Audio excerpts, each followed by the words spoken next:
Hello, everyone, and welcome to another edition of Otter Talk. Today, I am hosting. It is myself, Control Delete, otherwise known as Storm, and we have three guests joining me today on Otter Talk. So first off, we have CZI. If you want to just introduce yourself quickly, what team you play for, everything like that.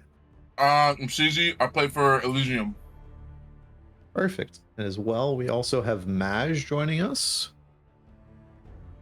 You want to go ahead, Maj? Yeah, I'm Madge, AD for Omega.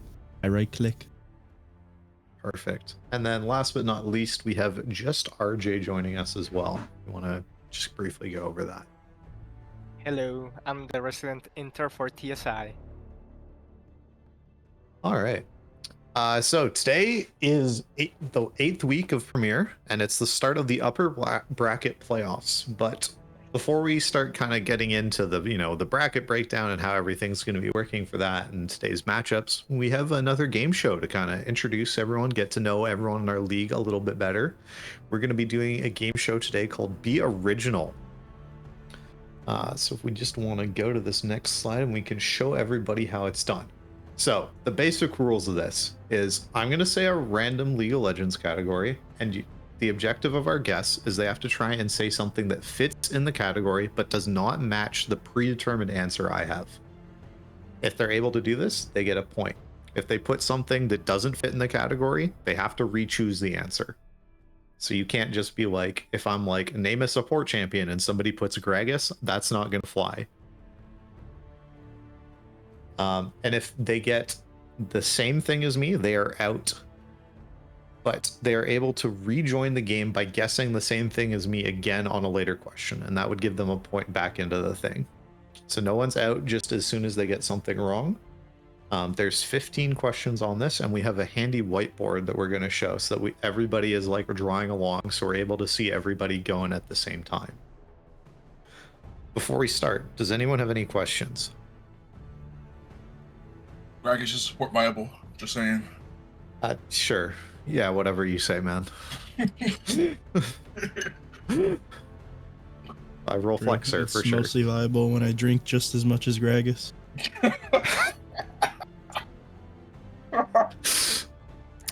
All right. And on that fantastic note, let's start. Be original. So we're going to go to our first slide here, Wookie. Oh, that did not work. Perfect. Oh, okay. Can you exit that for me? I don't know why. Give me a sec on this.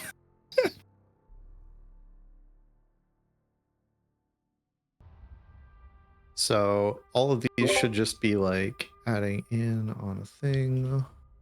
I thought. Yeah, they should just be appear on a click for all of these. So if you just go in, I don't think they should arrive.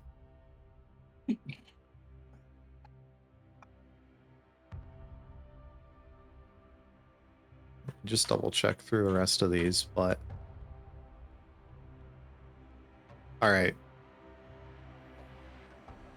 Think we're good. So there might be a hint there of what you should not pick. You know what? I'm actually gonna friggin' change that. I'm gonna get a different image right now. Yeah, bro. I don't even know what champ that was. I don't even know who that is. I don't know what seen that that champ in my life. I'm just gonna pick Talia again then. Wait, this guy's He's mega cheating, brain. bro. Mega All right. brain. Yeah, that should work, I think.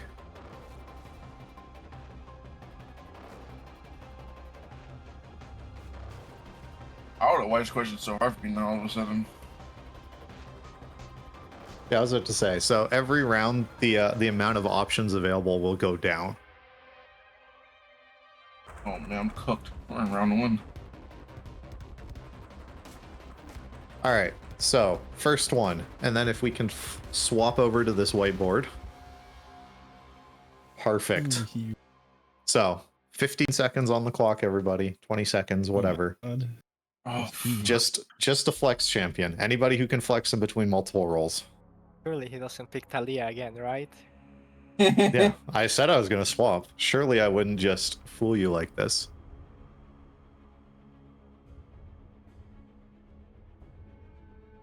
All right. And then, is everybody good to lock in with these? Yeah, chill it. Yeah. All right. Head on back over to this other one if we can, Wookie. And reveal our champion we have put in. It's Gragas. Gotcha, CZI. No fucking way! You're Download such a instantly. there's something wrong with you. There's You no should have gone way. Talia. You just should have Yeah, gone you should have gone Talia. Talia, bro. Yo, We've just discussed it, and I went, surely he's not just going to talk about the champion we were talking about as a flex, but surely nobody will do this. My enemies are plotting against me. This is so crazy. So that was a 1 in 50-ish. So that was good. Good job, CZI. So CZI gets no points, and we get 1 point for RJ and 1 point for Mesh. Well, if you're this on point with me, CZI, you should be able to just go in on this next one here. So we'll go to this next. Just name a marksman champion. So what am I thinking about, CZI? Jin? 4? Okay.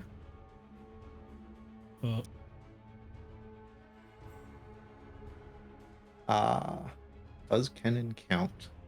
Yeah, Is he an that doesn't official count, bro. marksman? I'm pretty sure he does not. Yeah, He is- RJ, you're He is crack not smoking. listed as an official marksman according to the little wiki. Yeah, try it. So The shop RJ, has lied to me. The shop Yeah. lied to me. Stop. He's colluding against him. Well, the Doran's played. Gotta be a marksman.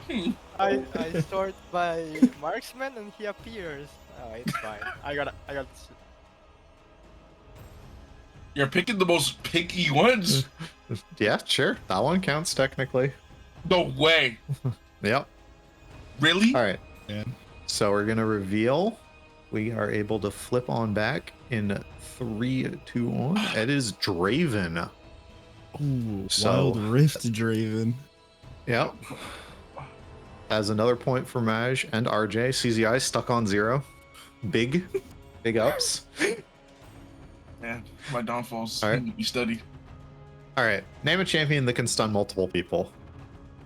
There's 27 options from what I was able to count and figure out. So 15 seconds on the clock, everybody. My champs don't do that. Get good. I gotta color code my answers, you know. I gotta be extra cool.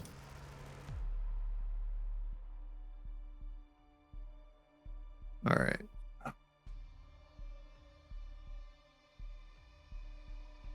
Oh, we're both locking in the same pick here. We're both going with Sona. Oh, Yo, y'all are crazy. I'm like Alright, 2 zoomed in on mine. I seconds. don't even see his answers. All right. I And always if we lock wanna in flip mine and back? then just find out. I put down Kiana. Okay. Man, Disgusting. So that would be 3 now for Maj and RJ. And CZI still in this, for sure.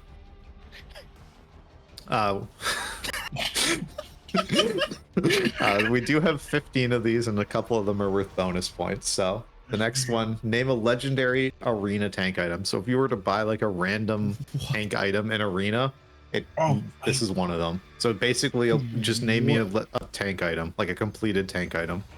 Thank God. I was gonna say, bro, I I play almost ranked, said not arena. something stupid. Just like any tank item, basically. Like not like a prismatic, a normal one. So not that one, RJ. Not Stoneplate. I forgot they made it prismatic. That's the Yeah, so not that one, Really? and not Warmogs. Those are the prismatic tank items. You ADC players are so narrow-minded, bro. What? Why are you hating? That's the only thing I got right now, bro. All I got is hate. I got no points, no bread. I'm struggling right now, bro. Thornmail, okay. Alright. And Kanik for Maj, and Sunfire Cape written down for CZI. If we want to head on back, Wookie, what did we pick? It's Sunfire Cape. Oh, he's CZI. We're Back in my head. baby. So back. He's back in. He's just a few points behind, but he's back in. So that I'm was not even ready, 23 bro. You're not options. ready. All right. So down to Keystones. Now we're down to 16.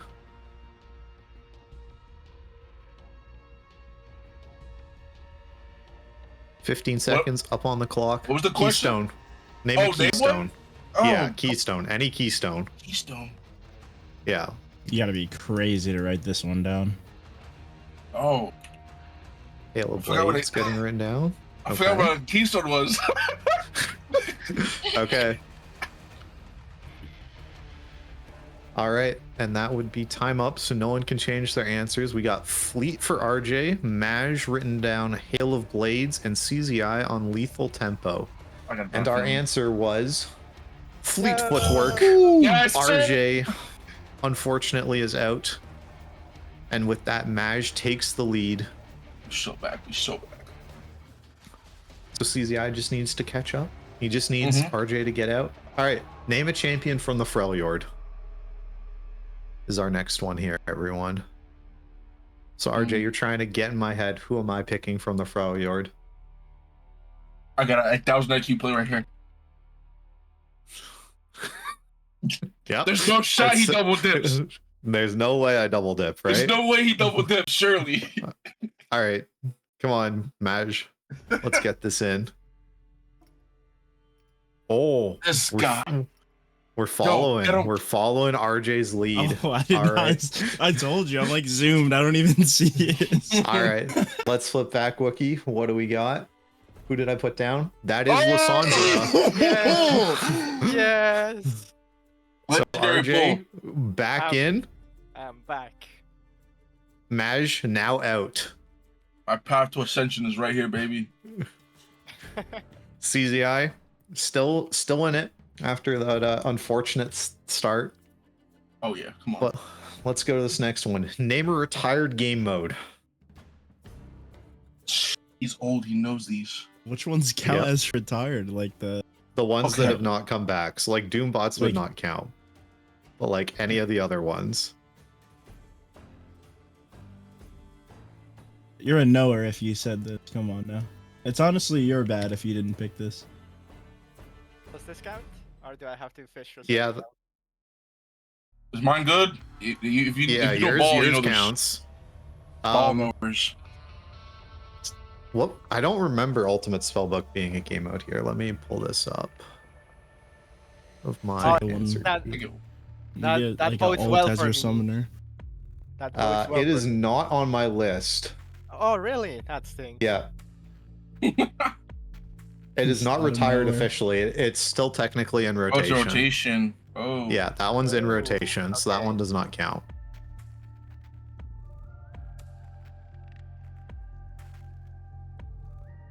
It's gonna be 3v3. I just know it. Yeah, that's the call out. Yeah, and then I'm gonna be Alright. wrong. All right. Do you want to flip that back for us, Wookie? Was it right? It is Twisted Tree Line 3v3. Why can't you be based and do Dominion, man?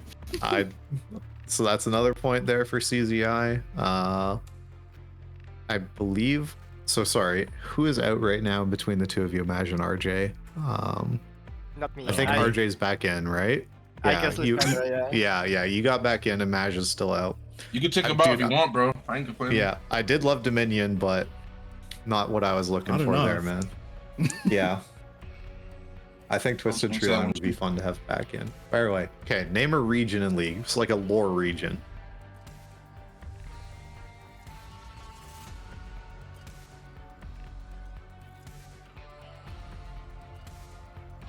Okay, we got the Void for CZI, Ixtal for RJ, and we got Demacia, I believe that is getting written down for Maj. Everybody good? Mm-hmm. Yes. All right. What did I have? It's the Void. CZI back out.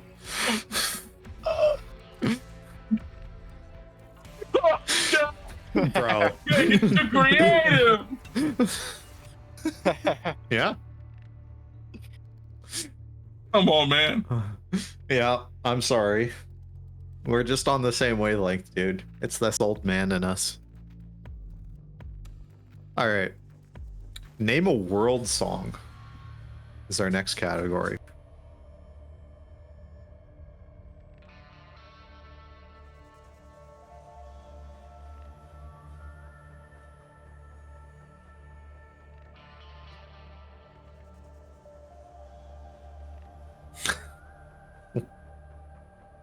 I need a name. I can't have you just write down the video description. I remember which CZI. one it is called now. Okay, good. I think that's the name. I don't All right. even remember. Do you want to flip back? Let's reveal what we got. And it is Rise. CZI back in immediately. I'm just so out there, bro. Maj just not on the same wavelength as me. Did go for Bro, I Warriors. beg. That was my Just pick that the was my obvious ones, I original beg. thought. Yeah. All right. So, name one of the 10 most banned champions in BOL this split. Oh no. I don't even check that spreadsheet anymore. Yeah. If I will tell you if your answer is wrong, so you guys can just think of something that you think is banned a lot, and I'll tell you if you're right or not. Oh, This feels like it gets banned a lot. Not on the list. Dang it. CZI's, yours is on the list. Yeah, look it up. Okay. Also, Mm. okay, you haven't I'm- written anything down yet, Maj, right? no. Okay. That's also not on the list, RJ. Oh my god, where is the spreadsheet? I need help. Yeah, where's the Uh, spreadsheet? Sorry. Hold up. So Syndra, Braum, Viego, Lulu, Varus, Lilia, Poppy, Nautilus, Mord, Ori are your possible answers. I mean, come on. I have only one answer I'm allowed to go with.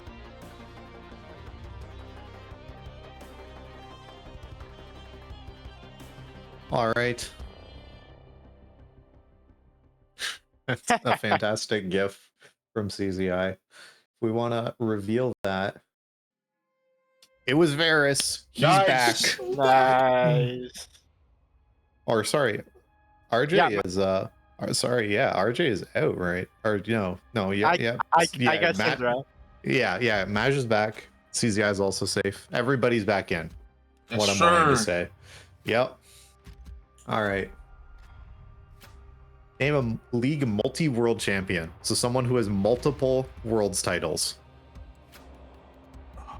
Champion with. Oh, Like a player? real Okay. a real player. A player. Okay. Yeah. So someone who has won worlds multiple times. Oh. There's 10 different options available to you.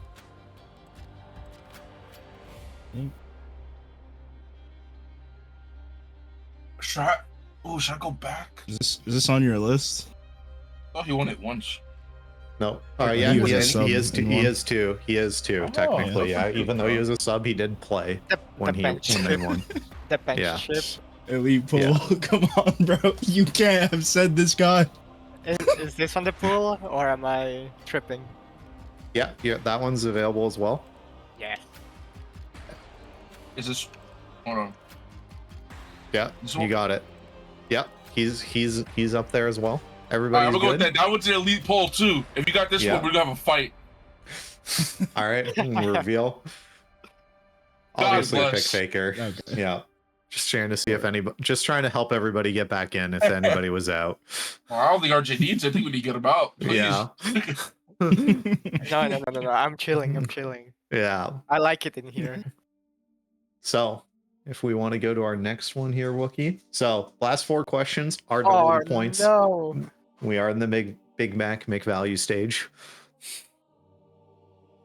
So name a BLL Premier team. Well, I gotta look this up. I don't know any of these losers.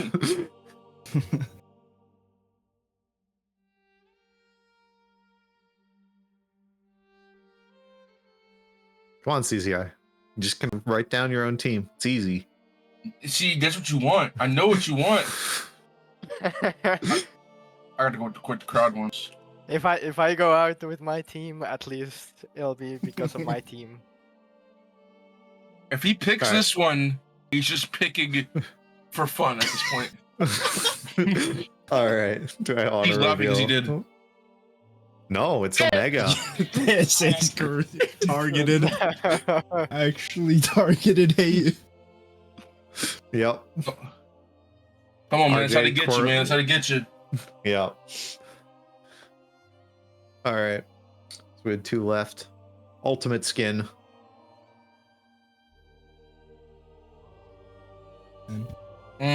Guys, you gotta think. What does Storm like? Yeah. I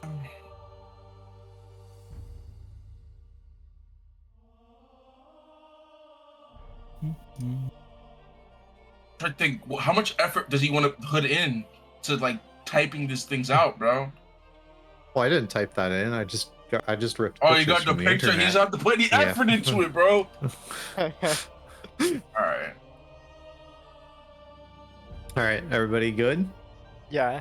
I know I'm cooking. All I right, can feel let's it. flip I it feel over. Oh, I yes. picked DJ Sona. Ooh.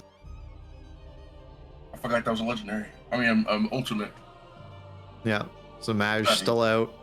3 points to CZI. 3 points to RJ. Is it 16? Hey, I don't know, man. I think we have 2 left after this one. I was down, but I'm up. Name a type of minion. 1 and 4. Just A, B, C, or D, buddy.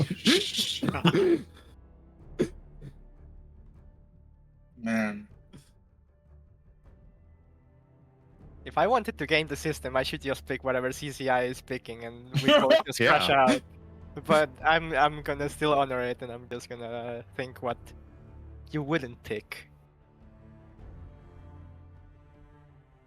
So we Careful, got RJ, this Caster for guy's CZI.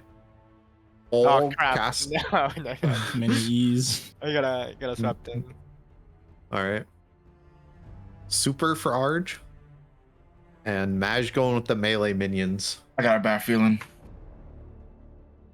It's the cannon Okay. minion. Oh my god, it's I me don't in feel like doing game. candy with you, bro. No. Enemies are too profitable, bro. We all duck it. That's crazy. Yeah, everybody ducks.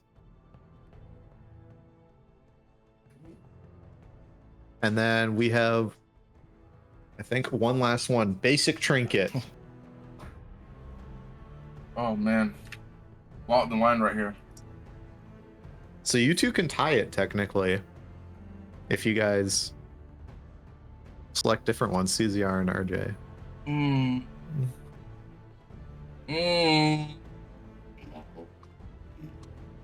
That's a beautiful picture, Mash. Thank you for your illustration.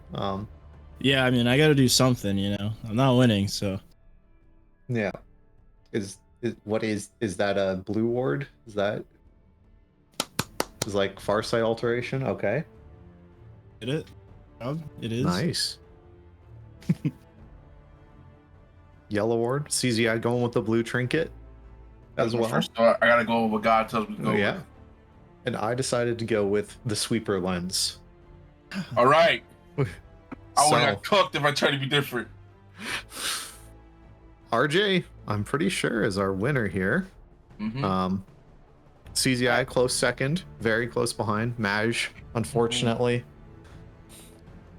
I came out the gutter, bro. You did.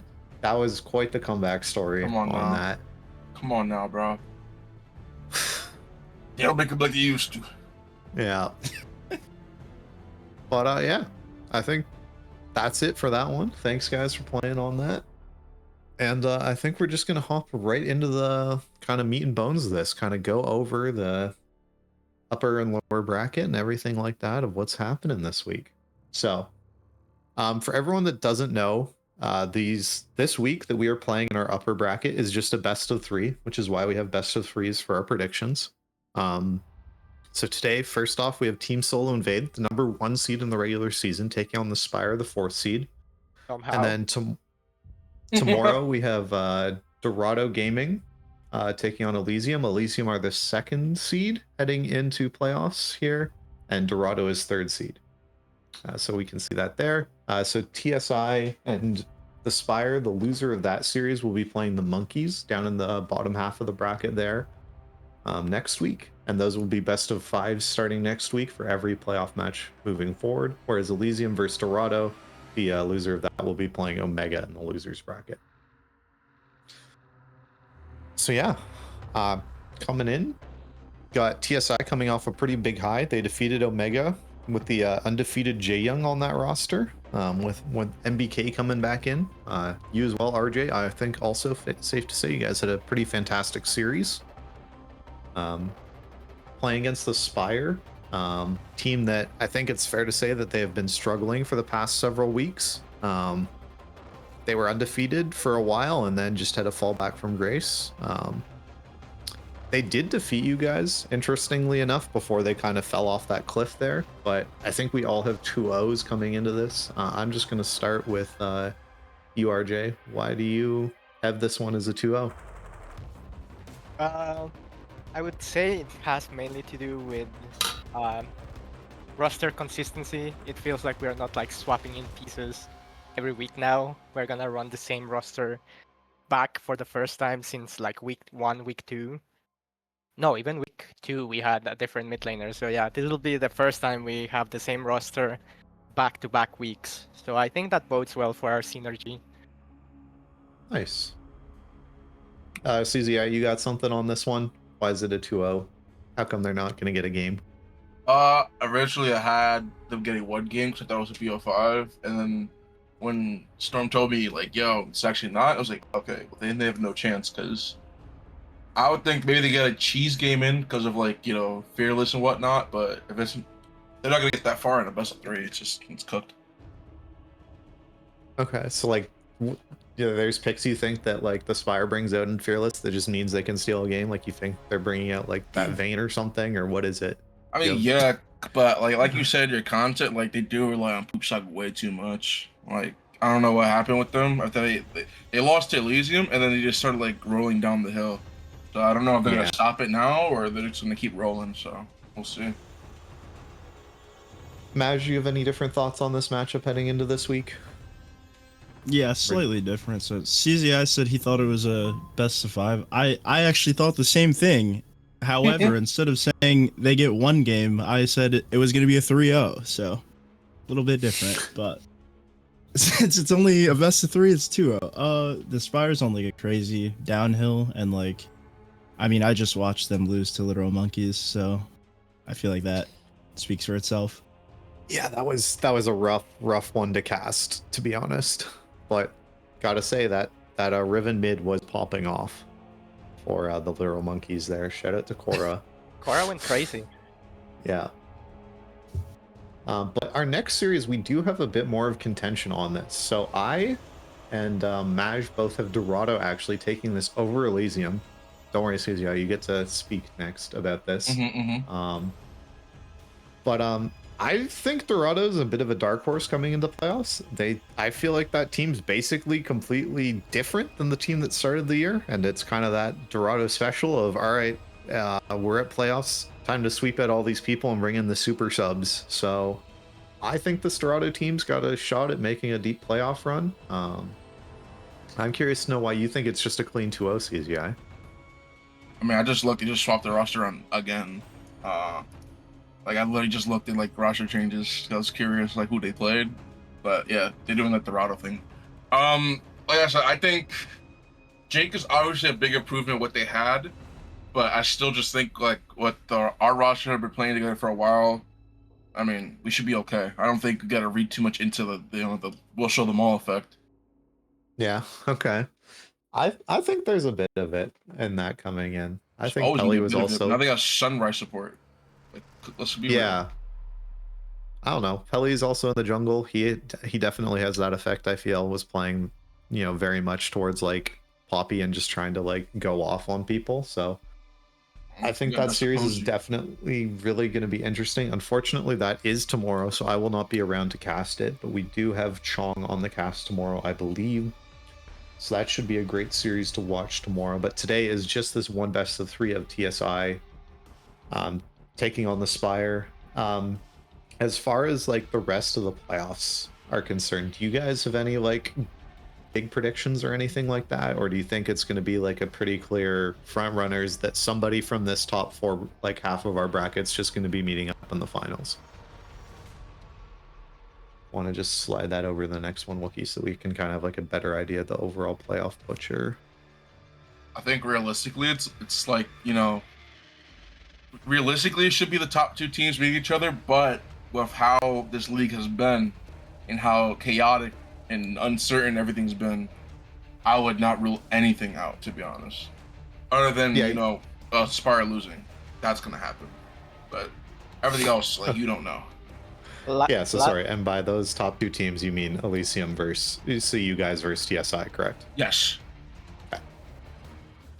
Last time around, it was supposed to be TSI Omega, and we both flamed out in semis. So True. you never know. It should be. You never know. You truly never Anything can know. happen. Shit. Yeah. Yeah. I mean, I think it is kind of interesting that now that it is like there is the upper bracket here. So like, I think this matchup, even though it is just like a best of 3, it does matter quite a bit because it just gives you that safety net. You know, for that one series that you're able to, you know, maybe drop that, you know, if Elysium or Dorado, whoever wins that, that's still going to be a really tough opponent that you play in the upper bracket. Same with TSI or the Spire. You know, if Spire somehow manages to put out the fire and regain their form, like, that's a scary team as well. So I think there's a lot. Do you think there's like any shot from somebody making it? Like, is Omega just cooked in this loser bracket of whoever they play against, or do you think they have a better shot than the Monkeys, or is it just both teams are cooked? I think both teams got better, but like, 'cause I think Omega got way better when they got Jay Young, but I still think they have issues. I think Monkeys overall have gotten a bit better, but depending on who they get, it's like, I think whoever gets Spire may win because they've just been snowballing out of control recently. But I think if like either Dorado or whoever else comes down there, I don't know. We'll see. So yeah, the Monkeys play either Spire. Well, we're just assuming they play the Spire, right? So do you have like a prediction on that series? That one is a full like fearless best of 5. Do you want to start us off, CZI, with you, and then we'll just go down across the board? I would have to. I think personally, I'm gonna give it to Monkeys right now because they got momentum. They got momentum. You know what I'm saying? They got a chip on their shoulder. They got nothing to lose. No one's going to predict them to win anyway, so I will. What is it? A 3-1, 3-2, 3-0, 3-1. Because the Spire's gonna be like, guys, we can't lose like this. Guys, we can't lose like this. Come on, let's get together. They're gonna go gives the hero back, and they get slapped in the mouth. No, you're not, bro. All right. RJ, do you want to go on that next? I'll actually focus on the other losers team, and that's Omega. I feel like if they draw Elysium, that'll be a dogfight, and I think whoever comes out of that one will easily take either Monkeys or the Spire. Okay. And I would favor Elysium there, but if it's Dorado that's facing Omega, I will actually give the edge to Omega. I think Really? their issues come in the sense that they make really silly mistakes individually in the mid game. Yeah. They clean those up. I feel like they shown in the weeks prior to the last week that they are a real force to be reckoned with. So I do not discount them. Like, either into Elysium or Dogo, I think they're a live dog. And into Dogo, I would actually favor Omega. Okay.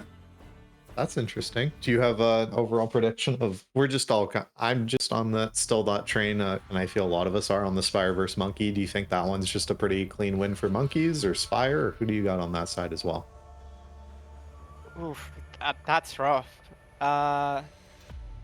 It's honestly a toss-up, and I would have to favor the Spire just because they've been more successful in the regular season.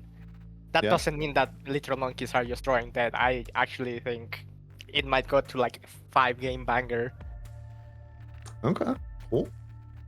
Maj, do you want to touch on this literal Monkeys versus Spire matchup that we assume is going to happen before we jump into talking about your own team? Yeah, I think I mean, we just watched the Spire and Monkeys play last week, right? I think the Monkeys will probably win. I would expect it to be like a 3-1. Okay. All right. Well, let's start talking about your own team here. So, Mega, do you have a preference? Like, if Elysium Dorado, is there a team you want to play out of these two more, or is it just you guys have to prep a lot between whoever comes down? I don't think I would say I have one I prefer more. I mean, if anything, it would be Elysium, just because Dorado has more question marks. Like, they just changed their roster like 3 different times, and we haven't played against them since they did any roster changes. So, I mean, at least with Elysium, we kind of know what to expect, you know? Yeah, that'd be a little bit easier But- scouting that way. Okay. Yeah, but I think either way, the match is going to be good between either us or Elysium or us and Dorado. So, Do you think you guys have a good shot? I mean, I feel you have to, right? With how your season's turned Yeah. around. I think at least in that first round, I think it'll be a pretty competitive series. And do you think it's like a pretty so? Is it a free win between the Monkeys and Spire if you're able to make it through round 1, or is it a hard round 2? I you think so. Yeah. Yeah. I agree Okay. with RJ on that. I think Monkeys and Spire, we would be favored if we win. And the same thing, I think if Dorado or Elysium drops and then they beat us, I think the same thing, they have a way, higher chance of winning the Spire or literal Monkeys in the next round. So it's easy. I'm just guessing. So Dorado's going into this losers bracket, obviously, in your world. Yeah. So what's this Dorado versus Omega series going to look like? I think, like RJ said, if Elysium went down there, it'd be a dogfight. I think if Dorado went down there, I think it's gonna be a dogfight. But I think there's like clear, like both sides have strengths and weaknesses. I think both teams have a really good bot lane. I think, Yeah. in my opinion, the Omega bot lane does beat out the Dorado bot lane right now, just because they have more synergy and more time play together. They just look like they work well together. And then I think mid, Dorado takes that. Jungle is like, Caxi is Caxi, man. Like he gives you the good, and he gives you the bad. But Yeah. when he gives you the good, he gives you a really good playmaker. The other times you get Caxi building crazy ass items, and you're just like wondering he's cooking something up again. So that's like a flip flop. I'll probably have to give it to Dorado. Then I think Trouble Killer is better than what name of your top player again? That's not. I'm not trying to disrespect. I can't say their name. I can't say their name. Yeah, Purse was our top laner. Purse. Yeah. Perspicacious. Yeah. The Alawi. Yeah. I remember the Alawi. So Yeah. like, Trouble Killer is a lot more fleshed out, champ pool. Which Purse, it really feels like the Alawi is like their best pick by far. And then after that, it's really just them trying to like survive. So I'd had to give it. I think Dorado would win, but I think it would be a really, really tough series. Okay. And yeah, I feel like we've kind of gone through kind of the first round here and everything like that. Does anyone else have any like big playoff like hot takes? Like, do you think there's a team that's clearly making it all the way to like has like the easiest bracket? Like, I feel like TSI, you guys are probably poised to make it to the grand finals on like the winner's side. Do you think that's fair to say? Like, I don't think it's guaranteed though. I think it's easier with like the I Spire think- first matchup. I mean, We're- yeah. We're getting to winners finals most likely. On winners finals, I would like if Dogo would beat Elysium because I personally feel it would be an easier matchup for us. But Okay. if it plays out like how it should and Elysium TSI meet in winners finals, I think it'd be at least 4 games, at least, and everyone will be a banger. Yeah. Oh yeah. That's the series I'm really excited for. Honestly, out of like the playoff matchups, I think is gonna happen. But I'm also kind of on the fence of like the Dorado thing. I think that series is gonna be super close in between you guys tomorrow. So I'm really excited to see who wins on that one. We'll see. But, We'll only know by playing it. Yeah. If no one else has anything to say, I think we're kind of done with today. Anybody have any shoutouts? Do you want to start us off, CZI? I say it most of the time whenever they ask for like shout outs and stuff, but shout out to everybody playing in comp. Shout out to the orgs. Shout out to the leagues. I think we all enjoy playing in them, and sometimes we take it for granted. But I think it's honestly a great thing that we have places that we could play this game in this competitive environment and enjoy it and have a great time with one another, and just have an outlet that we go be around each other and have a great time. So I appreciate all of it. Perfect. Maj, do you want to go next? Yeah. I mean, all of you guys, man, you guys are awesome. It's a good time talking to you all. Yeah. My teammates, obviously, Purse, Caxi, Saren has been a good 2 seasons with them. Jay Young, oh my goat, coming on this season late. Love that guy. He's great in game, out of game, whatever. Shout out to His Kroger shout out to outs, Jagan. love those. Yeah. Yeah. I gotta do a second hand Kroger shout out for him or else he'll kill me. Omega, of course. And the biggest shout out of all, Lesser, that guy, he's great. He's made me like a much better player in my time playing with Omega, so yeah, I feel like I have a lot to owe him. All right. And RJ, do you want to finish us out here? I would like to echo what CCI said. Like, it's such a great medium to just get to hang out with new people and just create friends. Also, shout out to Blue Otter for running all these leagues in such a great environment. So great that I'll actually be competing also in Emerald, repping TSI as well. So I'll be Oh, also nice. coming in Tuesdays to clock in. And then with my personal shoutouts, my teammates, obviously, Brendan, such a great Oregoner, always there, trying to help us in whatever way we need. So those would have to be my main shoutouts. All right. Well, thank you guys so much for coming on and doing this game show and everything with me. I will see some of you guys on the Rift in just a couple of minutes here, I think. Yeah, see RJ on the Rift in just a couple here. I'm sure we'll see most of you as well. If you guys just want to tune in, we'll be back in about 10 minutes or so with this first series of the day of TSI versus Spire. Don't go anywhere. Have a good one.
Hello, everyone, and welcome to Blue Otter League playoffs. Today we have the Spire taking on Team Solo Invade. Team Solo Invade electing to take blue side, the Spire on red, and we are jumping straight into this draft. First band's coming through, the Lilia that we always see against the Spires. I believe their jungler is like technically a Lilia one trick if you look at solo queue data. Spire going after some kind of more interesting jungle bands, taking away this Fiddlesticks, the Volibear. Probably Volibear. No, that's all jungle actually, with the Vi. Yeah. I mean, man, it's so weird going from pro play to this, seeing like 1, 2 maybe normal bands, and then Caitlyn, Volibear, Fiddlesticks. Very, very jarring whiplash experience. Yeah, I mean, that is the thing. Caitlyn has been a power pick for most of the Spire throughout their season, but Sivir, first pick. Nerfed Sivir, if I'm not mistaken, as well. They Yeah. did bring her power level down a little bit. They weren't super thrilled about her lane harass capabilities. So this is weakened Sivir. She's still very good if TSI picking it is anything to go off of here. And I don't. I'm gonna go check how this match went. Is that week 3 they faced off? Jeez. Yeah, In a little bit. week 4, I think, might have been. I'm just gonna go. We're brute forcing it as Xin Zhao locked in for the side of the Spire. Yeah, kind of one of their staple jungle picks that they've really focused on most of this season. Xin Zhao just kind of fits into any team comp, so I really support that kind of really flexible pick in some ways. You know, can act as the front line for your team engaged, fits into a pick comp. Ari is well going to get locked in, so a pretty aggressive kind of skirmish style mid jungle duo so far coming in for the Spire. Maybe not looking to go as much into this kind of team fighting that they've kind of locked themselves into. I was here 2 weeks ago. So for week 6, I mentioned how I didn't like that teams were drafting the Vi or the Xin or the Ari alone and then just leaving the other one up for no reason or banning out the other one themselves. And I'm like, why would you do that to yourself? You lock in the Ari or the Vi, you need some kind of mid laner that can really play with it. Like, well, Yeah. Ari, Orianna, Talia, very good with Vi, Xin. So it's good to see the Spire lock that down, as that is a Veigar. Yeah, that's kind of an old school counter pick into Ari.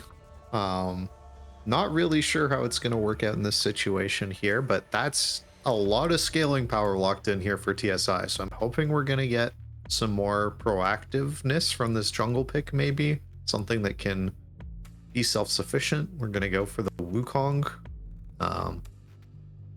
Generally, overall, high tier jungler, great in team fights. Has some pretty good skirmishing potential. Don't know if it's the greatest matchup into the Xin Zhao specifically, but I've checked on the match. It was 2-1 in favor of the Spire. And actually, notoriety was on the Xin Zhao perfect 9-0 and 10 when they gave him this champion. So Spire, obviously, after a rough 3 weeks, hoping that history does indeed repeat itself and they pick up an early lead when they've been really stretching for them these past few weeks. And the Spire is going to take their ADC in this first rotation. They're going to take the Jinx here. With the... I believe this is on the... Sorry if you were going to say it. I just get really excited for Jinx buffs because I really like Jinx. I'm very biased. Yeah. They buffed their Q range. So the harass is a lot stronger now. And I think it kind of fits in so far with what your team has, that there's kind of like this pick potential here that gets you that passive and can get you the excited chance and the ability to really pop off in these team fights, which I'm loving to see.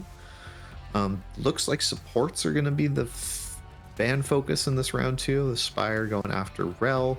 Guessing they're going to go after some other type of engaged support as well with this Jinx, right? You want to try and keep them safe. Instead, going to go with the Mordekaiser ban. Kind of interesting. I guess they're maybe looking at taking their top laner here on 4 and saving support for round 5 counter pick. Would you ban Mordekaiser? I mean, he's strong, definitely stronger than he's been in a long time, but it's... I feel like a lot of his matchups are still very winnable, as that is a much more reasonable hover on this on this ban for Yeah. TSI. And Bessa is just one of the best champs in the game, as everyone assumed she would be. But instead, it's going to be this Nami ban. So Hey. 2 enchanters taken away. They fear this Jinx. Yeah. It is how the Spire is played, right? It's been kind of the Poop Socks Boss Man show. Ratings are going down on that show, hoping that we Yeah, can see ooh. the supporting cast rise back up. Big Sugar in the mid lane here on this Ari's able to have a good game. What I'm curious to see, is this just going to be the Ornn lock-in of something like that, or are we going to see a support? Going to be the Rakan, okay? More engage and some peel, but I don't know how I feel about it with the Jinx in particular. It does allow some early lane harass, especially into the Sivir's a bit rough because she will have spell shields, possibly level 1 Yeah. if you're feeling really, really scared. It kind of just depends on what the bot lane matchup is here. Because Jinx just kind of can ignore Sivir's wave push or match it, she can kind of afford to trade here with the Rakan, especially if they go for, or if TSI go for a more passive support, and they are going for probably the best support in the entire game right now. Braum, still 12 armor nerf, doesn't really care. He's chilling. Yeah. Who cares if the enemy ADC does AD damage? Fuck it. I mean, the magic damage just bot lanes just aren't that big, right? We're not seeing a lot of, you know, the Syndra bots or Seraphine or anything like that. That it's pretty much all ADCs nowadays in League, with team fighting being the really high priority. And that Braum is going to get locked in. So Ornn, the top lane pick, all the counter picks kind of in the world available to you, other than the Mordekaiser, which is kind of one of the standard ones. I wonder what we're going to see here, if we're going to go something more split push style with the Yorick or something like that, if we're going to match it with another big meatball tank and the Scion. You know, you can try it. Whatever. Yeah, I mean, Scion probably has to be the answer unless they have... That is not what I was thinking they would pick. They really need bulk on this team. They have 3 kind of bulky members in these Xin, Rakan, and Jax, but you have no meat shield. It's really good engage. Counter strike with when becomes lightning into the 3-fold strike. The ability to push anybody away with the crescent sweep. And of course, Rakan, his only job is engage and peel, so he's always going to cover that, but who's tanking your damage? Jax, Xin? Those are bruisers with occasional tank items built in. That's not an Ornn or a Braum who can just eat damage for days. I mean, Ornn famous for living forever and eating 12 turret shots, of course. So it's gonna be tough to get through that. Yeah, even though this is like that buff Jax that everyone was really fearing, these, you know, level 6 40 armor buff Jax with your Grandmaster's might, Ornn doesn't really do that much physical damage. Most of it's that magic damage from those brittle procs, right? So it's not like this lane matchup suddenly got a lot better. It's probably worse because Jax lost some base stats for that buff that he was given to his ultimate. But it's that thing, right? If you're able to drag Ornn away and force to match you on the side lane, does the 4v4 for this team suddenly become a lot more playable? I think the answer to that is yes, but it's that thing. You have to be able to drag Ornn away. Because if you leave an Ornn and that 5-man roster rolls up on your 4-man, that's going to be a problem. I'm struggling to see how the Spire engage this. Xin, Jax, Ahri, Rakan. There's one really important champion on the enemy team. Well, 2 actually that are really good at counter engage. Veigar and Wukong. You try to jump onto the Sivir, you try to jump onto the Veigar. Oh, you're getting Cage. Oh, you're getting Cycloned. You're going to get Glacial Fissured. Or it's just going to be standing behind the Sivir to throw ulti the first time you engage onto her, and then just walk into the front line and eat damage like a beast. How are you going to get onto the Sivir? Especially when she has her own self-peel with the spell shield. I honestly don't know the funny name for it, but it's just... You do have someone to go forward, but you don't have someone who is going to be creating that space consistently enough, in my eyes, to allow this Jinx to go absolutely crazy, unless you get some really good flanks here from your Rakan, from your Xin, or you just get a pick. If they just completely misposition and you punish it, that's kind of the other angle I'm seeing here for the Spire. But just TSI have a really, really good comp that can engage, but also counter engage if needed. Yeah, I feel like it's definitely fair to say that TSI have the much easier comp to play this game, had the much more straightforward comp, everything. If you like to say that, it's probably the better comp as well, right? They have the ability to go in, they get to kind of dictate the pace of this game. Whereas the Spire, it's very much, I feel, going to have to be focused into these individual skirmishes. They have to break the TSI team up. They need to look for 2v2s and 3v3s kind of at most, and not let, you know, Braum and Sivir and get all this just additional utility that they bring to large team fights. So I'm definitely favoring TSI heading into this. I think they're going to take game one in this series. Also did get a note from production. This is not Big Sugar in mid for the Spire that Wichita at Black or Witch at Black Mass has subbed in. And looks like Hacks is subbing in its support on TSI as well. So not sure if that's a sub. I think Hacks played last week as well. They're technically not like the starting roster, but a couple of substitutions coming in, but I still think it's going to favor TSI. What about you, Kimchi? Comp wise, it's looking pretty rough for the Spire. I mean, you said it when we saw the Jinx. If they can get the Poop Sock Boss Man from weeks 1 to 4, maybe they'll be golden. Because that was kind of just an unbeatable monster than Poop Sock Boss Man Strawberry Frog bot lane, but that kind of seems to be their only win con right now, and they're gonna be playing for this Jinx. And if the Jinx doesn't scale in hyper carry, TSI have Veigar, who permanently scales. They have Ornn, who will just become unkillable later, and Sivir can equally hyper carry because Sivir is really broken and very boring to watch, unfortunately for all of us. So TSI should be cleaning up this game one pretty, I won't say easily because nothing ever comes easy, I swear. Okay. Well, I think that's both of our thoughts heading in. Both of us predicting this TSI matchup to start with this TSI win. We'll have to see if the Spire are able to do anything about that and see how they're able to navigate this game. Stay tuned for the game, guys.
Hello, everyone, and welcome onto the Rift for our first playoff series here. So we have TSI on blue side here, kind of spreading out, and the Spire on red. Looks like it's going to be just this very boring level 1 kind of get a ward on the enemy raptors. This becomes so standard in League. Neither team really going for anything here, but there's 3 people. We'll see if Notoriety face checks into smoke.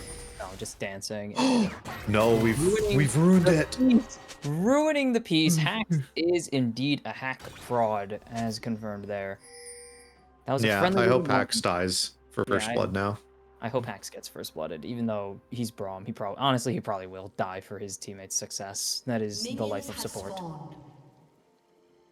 Yeah, but that is a lot of wards placed down. I don't think that the Spire were able to place any themselves. Nothing That's there. flash too. That's like the most important thing pre-6 because you don't have that get away from me tool yet on Xin.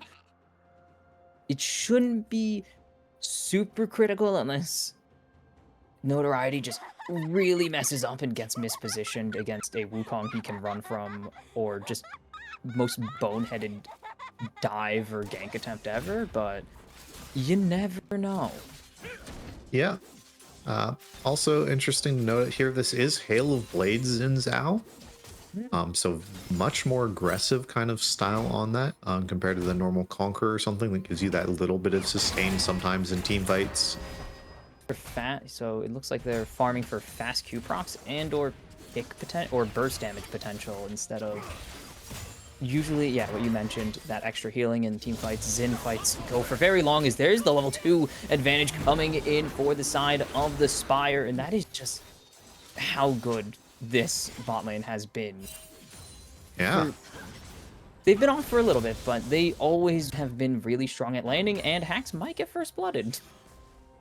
Yeah, I mean, that was exhaust down from the Braum now, which is a pretty big summoner. That's kind of the big safety, RJ. No. Sorry, Running the cleanse.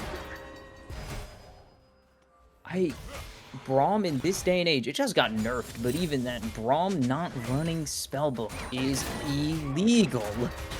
I don't care that it got like 30 seconds added onto both of its timers.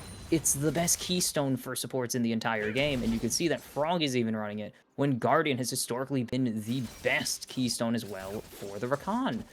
It's just so much versatility. You could, in, I think it's 30 seconds, you would have been able to switch over to the heal or the ignite to give yourself trading power. It's just, there's so many benefits getting every summoner in the entire game, including Clarity, which is really useless in this mode.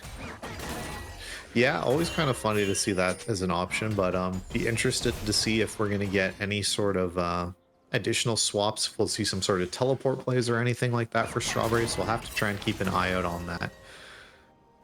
But looking like both junglers on opposite sides of the map here. Notoriety still pathing down towards bot lane here on towards Mr. Poop Sock. This Braum and Sivir is starting to push out, I believe, whereas Wukong definitely, I feel, looking towards this mid lane, trying to punish Witch at Black Mass here. Good buffer, but ooh, just got the tail end of the stun, misses the knockup, still gets the brittle proc. They will just trade grasp stacks. No, actually, denial just, that is kind of the pain of being early on. You just lose trades because you don't have any damage. Good spell shields. Oh, Strawberry Frog barely getting out of there without getting stunned. It should be all chill as they're just going to get shoved in and accept their fate. Yep. Orange just gonna reset TP immediately back to lane. Doesn't need to buy items immediately. Has already built that cloth armor in lane and can build more. So generally just buys kind of, you know, consumables on his backs. Jax able to take this reset here. I'm imagining we're gonna see Trinity Force components of some type coming out here. What if it's AP There's the Jax? Sheen. What if, oh, it's not AP Jax. Yeah. I was about to say it's phase rush if you're AP Jax, right? That is, yes. Oh, that entire one backline minion for Poop Sock, though, that was painful to watch. Oop, engage doesn't connect. Yeah.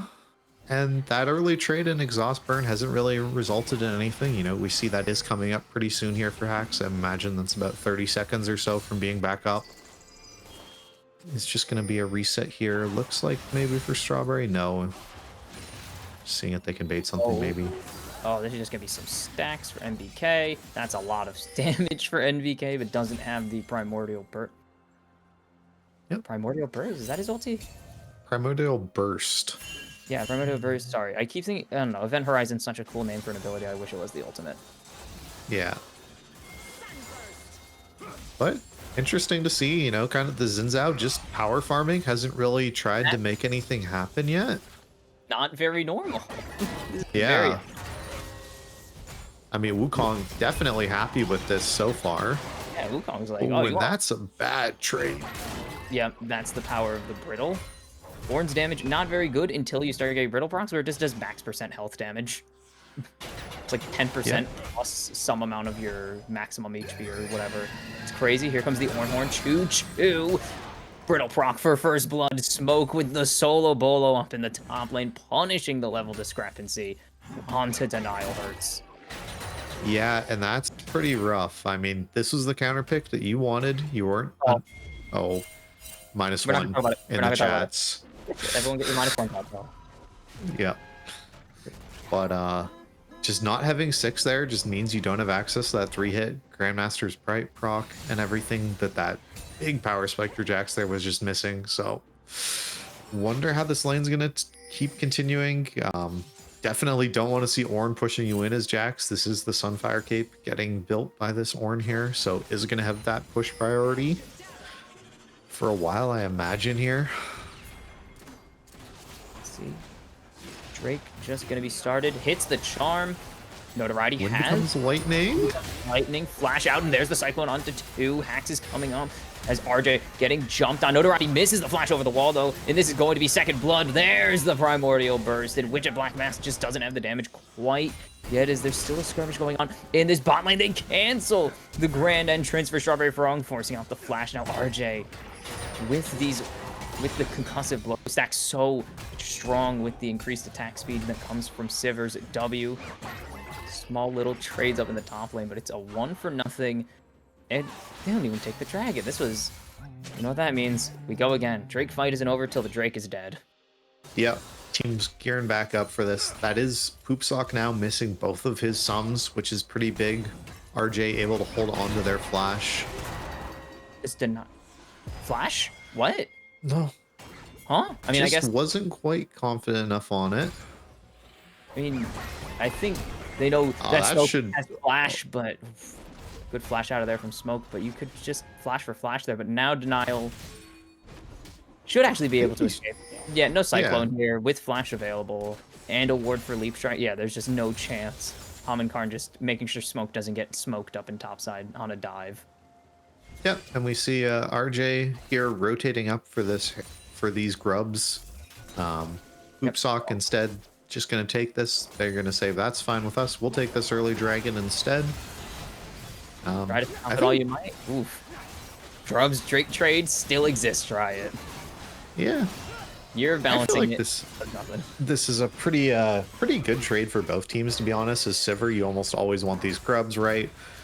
Just something for your whole team that's pretty beneficial, but for the side of the Spire, making sure that you have this first Drake and aren't forced to team fight earlier than you want to before, you know, maybe Jinx has come online or something like that is probably great as well for you. Just going to be kind of this thing of, is Denial able to catch any of these waves in this farm? We do see Just a no. he is sticking around. You get the XP, but it will be a little more difficult to deny these plates. And actually, RJ and Hack's just gonna back off a little earlier than I feel like they should have, but I guess they want to switch right back. Smoke, what are you doing there? I mean, you're not gonna die, but you're really feeling yourself here. Okay, if you keep trading like this, you might die in a second. As you can see, right behind him is Notoriety. Off of Vision, and they should dive this. Yeah, there is this Notoriety. reset You coming throw a W. in. You do it. Throw a W. Oh, Notoriety just clears the Krugs. That's Yep, what we and- call stomp farming. Yeah. And that was the Jinx ult used too and stuff, right? They really wanted to cancel that back and try and get that kill. Was able to deny a little bit of farm from the Ornn. We see that he is down, you know, 2 waves to this Jax. and it is even in the bot lane, but there is a fairly significant lead in mid as well. And have to see what Notoriety's kind of able to do with this power farming that he's been able to do. That, you know, we've already seen Wukong have impactful cyclones, and I just wonder if we're going to see the same thing for Notoriety on this Xin Zhao. I'm so peeved about that play still. What was that? The Krugs are not worth as much as getting this Ornn killed, but whatever. Yep. Junglers, please be willing to decommit from camps, especially because they weren't even your Krugs. They were going to despawn, but Denial getting so much damage onto Smoke. Smoke still has the Ornn Horn, doesn't have the flash there, and Denial still has flash. Probably should have committed it on that play, so the judgment is passed on that one. It's a very fair decision to disengage. As what happened to the Jinx traps there? I'm not sure. I'm sure they were. That was a weird looking Jinx trap. Okay, that's the first item of the game completed now, the Sunfire Cape coming through. We see this. It's cheating. I know how Ornn works. I'm done with this joke now. Okay. Good to get it out of your system. You know, stacking items coming through for the side of TSI for the most part. You know, Vygar going towards both the Rod of Ages and probably this Seraph's Embrace. Because, you know, you get enough AP just innately. You don't need to build all that much more on that champion. Better to get kind of those additional utility stats. The Ludens finished for Witch at Black Mass here in mid lane, as alongside the Sundered Sky for Notoriety. Should mean a really strong 2v2 here for a while. Is this a solo kill? Denial has flash, can look for this if he can get this wave in. Oh, there it is. Nice. Knocking out of crit range just in case something came in. Strawberry Frog going to dodge away from the Glacial Fissure. Nice two-man. What a play. On the Grand Entrance. Oh, Grand Entrance with the quickness. Delays Humming Karn's Cyclone just enough to get Poopsock Bossman out. It is both summoners burned for the Jinx, but you live, and that's very important with the scalability. Especially considering just RJ, Hacks, and I believe Hum and Karn also flashed in on that play. That's fantastic for your team. 3 flashes burned for that? Yeah. For 2 summoners and a summoner you can replace at any time you want. That's a win. And you get Fissure, and you get On the Hunt out of that, even though both of those should be up relatively soon. Yeah, we do see this next dragon is coming up here in just 30 seconds. The ward's already in there for the Spire. Yeah, TSI just kind of down. I didn't realize how close the Drake was, but yeah, they're not going to have those ultis. So they're not going to have their big engage ults. They will have Cyclone, but they won't have the Glacial Fissure, which is a lot more than just one-time airborne, and then you're stuck spinning for 2 seconds. Yeah. Smoke's not gonna have ult. He got his ult. Okay, he got his ult refunded as Denial against Bong, but Smoke can't do any damage. Forced to flash. Denial doesn't have it this time to follow it. So it will just be both surviving on like 200 something health. Oh, yeah, really close. Oh, y'all flashes out. If they can get onto NBK here, there's the Crescent Guard, the Redemption going down. Humming Karn gonna hit 3 with the initial Cyclone, forcing out the flash of Witch at Black Mass. A 3-man engage on the Grand Entrance, and Notoriety finds 1. Poopsock Bossman will do so much damage, but it's Notoriety picking up the triple, and the Spire get the Drake. Wow. And Poopsock and the Spire kind of showing off to us that they still have life, that they're not just done like we all kind of assume they are. There's some life in this team.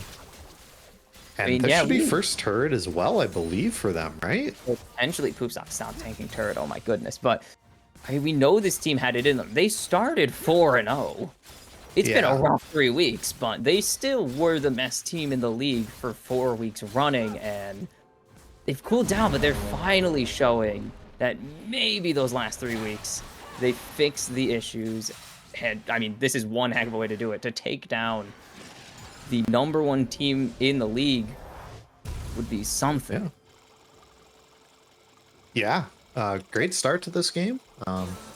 That is feats confirmed now for the Spire as well, which is pretty big for them. Hate Just that feel it's like not listed those. anywhere. Please add it to the spec client that I can see the feats. Yep. Would be really cool, considering it's probably not going away anytime soon. Yeah, I feel like one of the changes for the better that Riot has made, so good to see that. And this is the Rift Herald kind of starting to get looked at by the Spire. Don't really know if they need to play for this as much, but they are going to start up here. They have kind of the map pressure. They definitely have the map control, but the wave's not super in their favor. They will be getting collapse on here, but Smoke can't make it down as long as Denial just is doing this. Yeah. And they will get the Rift Herald. Where's the follow-up fight if there even is one? Notoriety in the cage, going to get hit by the fissure. Karn finds 2 with the initial Cyclone, but gets sweep into nothing. It's already going so low. He gets the second cast on, but it doesn't even matter. Witch and Black Mass with 1. Denial finds 2 with the counter strike, and it's going to be the Ornn falling, and you only have hacks left to eat any damage. Poopsock Boss Man technically isn't excited, I guess, anymore. Had lethal tempo up. I guess he didn't get an assist on one of those. Very weird, but it's a 2 for nothing and the Herald for the side of the Spire. Yeah, and this is going to be another top lane tower going down as well. They have this Herald as well to try and break mid lane tier 1 if they ever need it. Demolish even going to make this top lane tower go down even quicker and get Denial back out on the map. And we'll see what he goes for second item, if it's going to be the Sundered Sky, Azonia's. There's plenty of options available to you as this Jax. Jax, the champ of several items, of too many items. They killed build diversity across the board. Jax doesn't care. He has AP scalings, and he also could just build kind of tanky if he really wants. Yep. Think that'll be a Sundered Sky. Also could be a lot of other things, right? Could be almost every fighter. single bruiser item. Yeah, every bruiser item in the entire game. Look, if he builds 2 tunnelers, then we'll know. Yeah.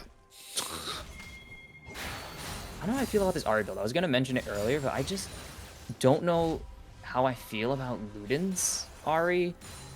I just feel like there's... I don't know, I just like Malignant's first Ari. I think it's just way too efficient. It just gives you so much agency and rotation on this map, and just so much uptime that it's kind of illegal, but it's not a bad item, obviously. She's been building Luden's for 15 years. Is Denial just gonna jump in onto Smoke here and make him regret his decision? The catch out, nice drip into the charm, and Witch and Black Mass is gonna pick up a second kill here. Losing the CS battle doesn't matter when you have 2 kills and 5 assists, and this proves it. Yep, and that was Flash burned as well. Oh my god. What another charm. Still had the last reset from the ulti there, and just beautiful move onto RJ.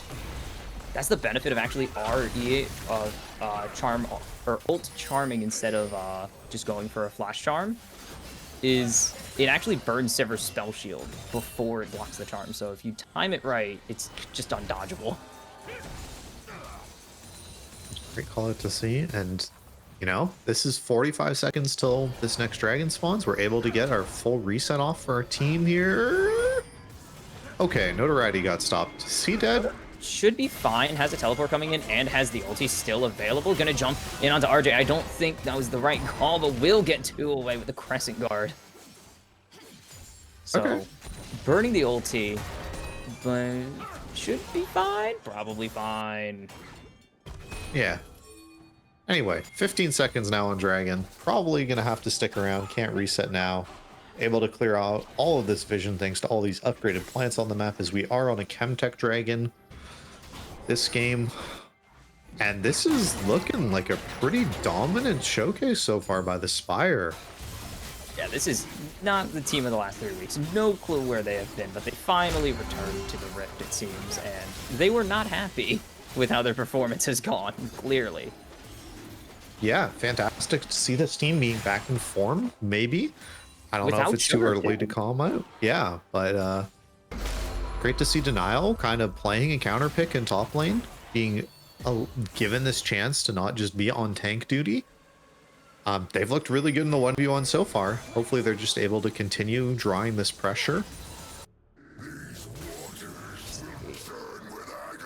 Down.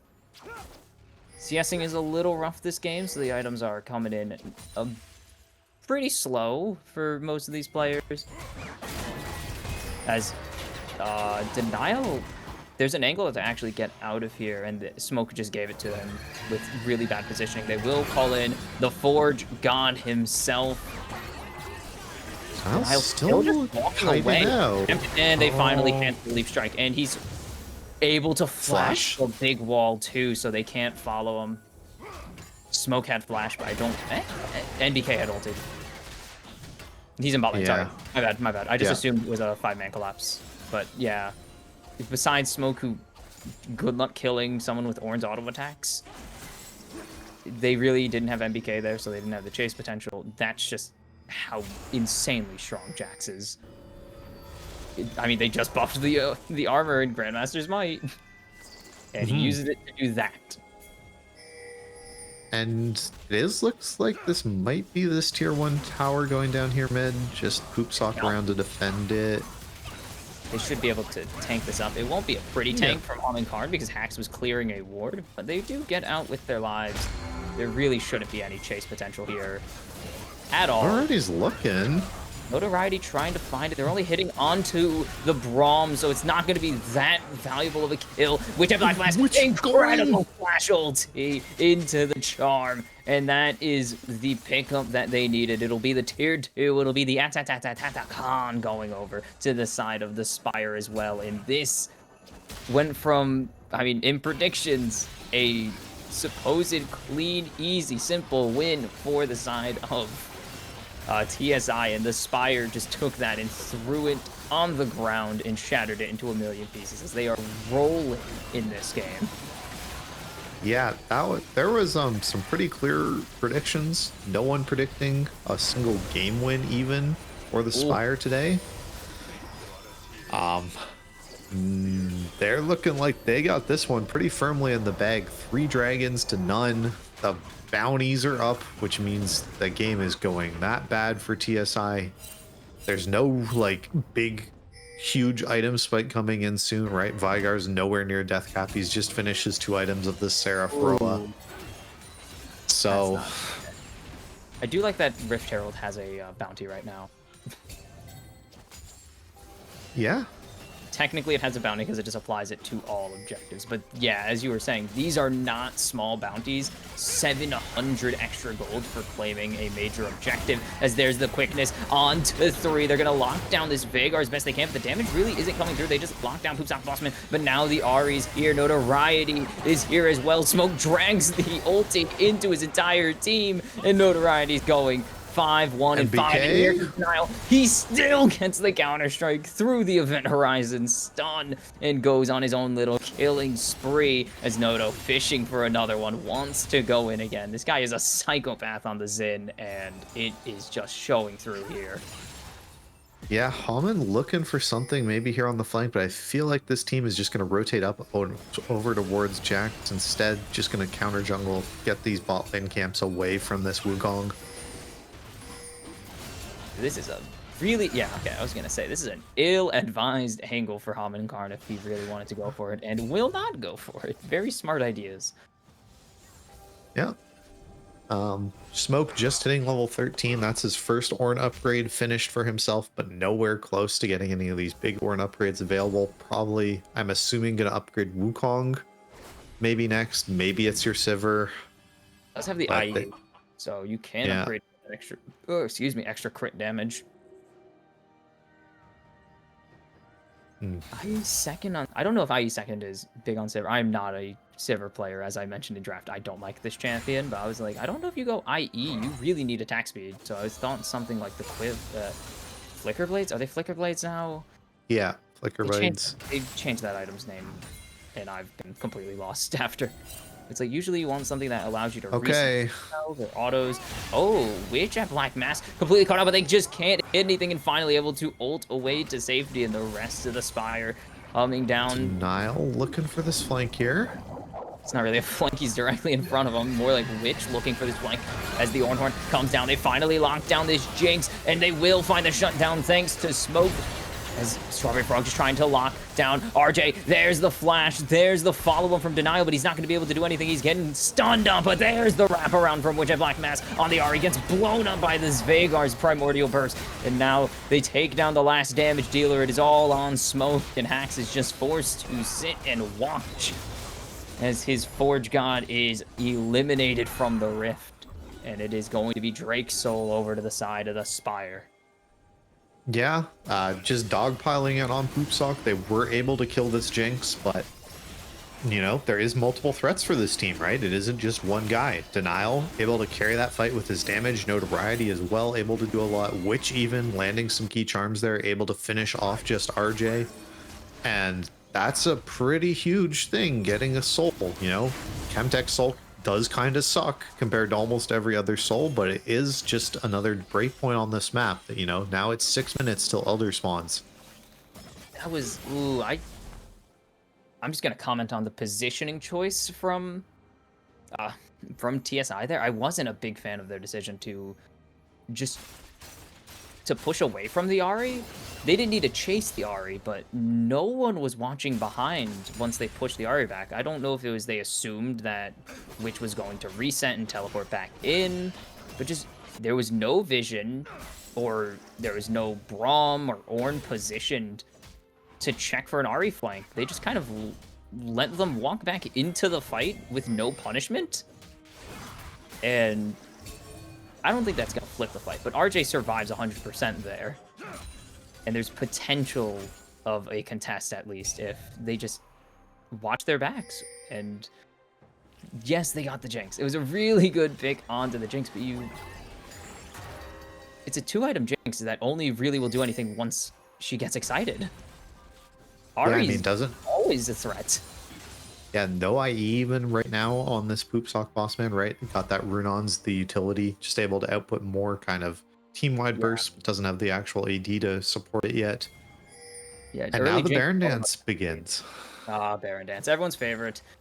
It's not the 25-minute Barons of T1, but eventually it all comes down to standing in someone's bush in the enemy jungle and waiting. A lot of waiting. As NBK, that is a quarter of that guy's health from a leap strike and a W. Yeah. Jack's very scared right now. Building towards Wit's End as well, I believe. Can you get that? Or is that Terminus? Terminus does not have any resistances. Okay. It just gives them to you. No, Terminus doesn't. It does. Does it have resistances on it? I thought it was it gives them to you when you hit people. I don't know if it builds into it. No, it doesn't build into it. It's just into the passive. Okay. Where it just gives you resistances and pen as you hit people. Yeah. Bit different.